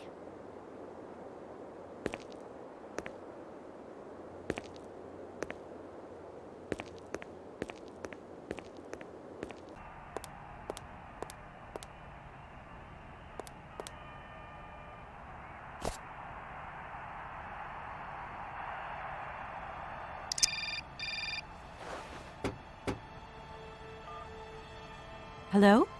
What the hell are you up to, Kate? Mr. Marson, please, do try to understand. Understand? What I understand is this. 1. Our main client is ready to drop the whole caboodle if the deal isn't tied up in the next 24 hours. 2. This is going to cost the firm multi-dineros. And 3. I made a serious error of judgment trusting you with this case. That's what I understand. I know it doesn't look like it, but... No buts, Walker. You're looking for a senile old creek and you're making heavy weather of it. You know, he isn't as senile as all that. He's got this creative streak. Look, drop the mumbo-jumbo. I don't want excuses. I want... I've got to go, Mr. Marson. I think I'm onto something.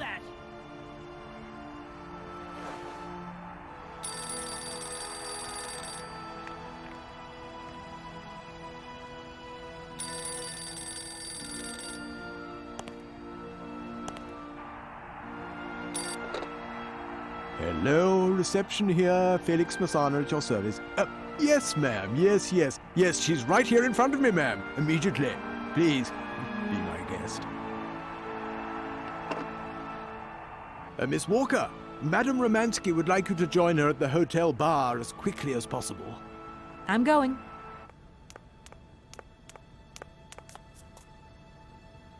Madame Romansky, you wanted to see me? There you are, my dear. I wanted to talk to you before you leave. I didn't want you to get the wrong idea. Despite our mishap in Komkolzgrad, I'm very grateful to you. You helped me to forget my life here and this dead beach where I stroll up and down all day, getting more and more bored. So much the better. Time passes so quickly. One day you are at the peak of your glory. You think it is going to last forever. And then one day the bubble bursts, and you are washed up and forgot. Madame Romansky, don't be so gloom and doom. It doesn't suit you. And if there is no one left to help you out, you start to sink into a long, dark winter. Perhaps you should rest now. We've had a trying time. It's been emotional. You must be tired. When I returned here, Hans gave me such a taste for life. He too was ill. He coughed. He must have spent too long at the factories, breathing in their smoke. And then he was better. And he left. And I stayed with my memories. Hans Vorarlberg? Hans Vorarlberg was so full of joy, so carefree. He was a little simple of spirit, of course, as they say. He was a child who made fantastic toys. I think that maybe I left him. God alone knows where he is today. The plane with the hotel supplies has arrived. Maybe you should take a walk outside. I don't understand. I am old. I am tired. I have been very pleased to meet you, Kate Walker. Goodbye, James. Do look after Madame Romansky. That is all I ever do, miss. May fortune follow your every footstep. The snow is a good sign. Really? The snow chases the wind away and covers the salt and sand on the ground. The air becomes purer and stilled. Ideal conditions for a constitutional. Great. Thanks for everything, James.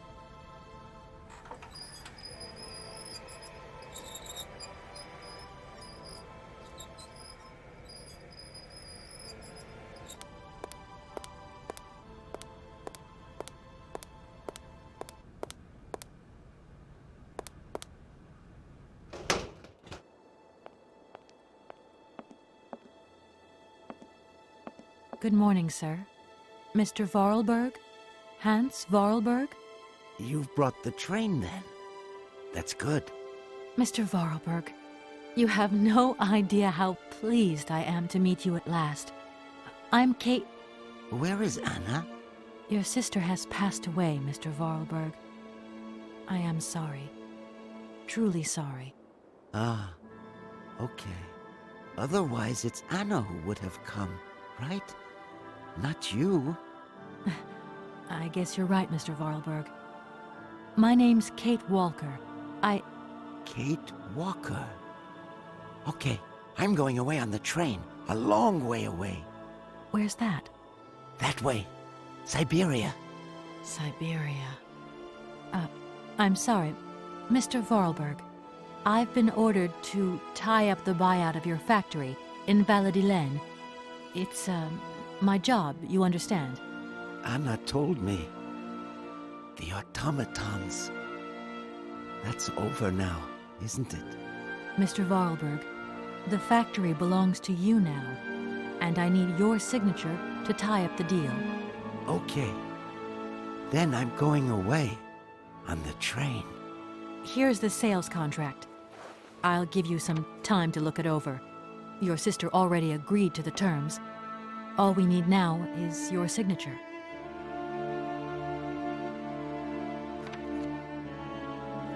What? You've signed just like that? Without reading it? I can't read. I don't know how to. Oh. In that case, I'll read it for you. No, it's okay. Leave it. I've got to go away on the train, Kate Walker. As you wish, Mr. Vorarlberg. And let me wish you a very pleasant journey.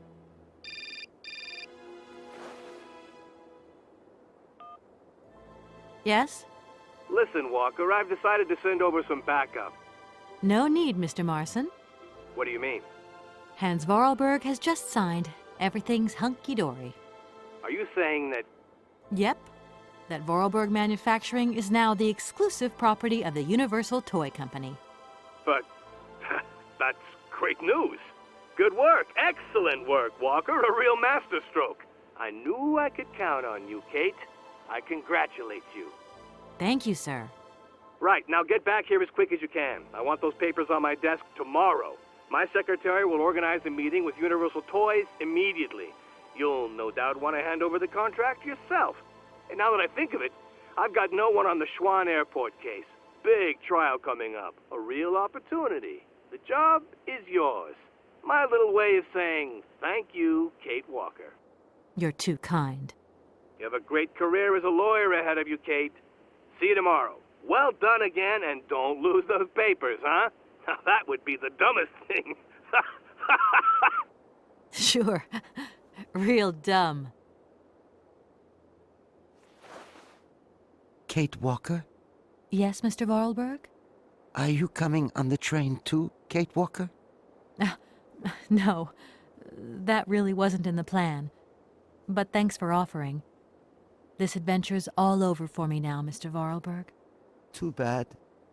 Silly, really. You don't like adventure, do you? I don't really...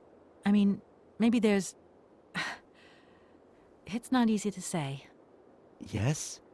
I have to go back to New York. They're waiting for me there, you understand? I understand. The plane. It's going to New York too, maybe. Maybe. I suppose I better go find out. Yes. It's more sensible. Maybe.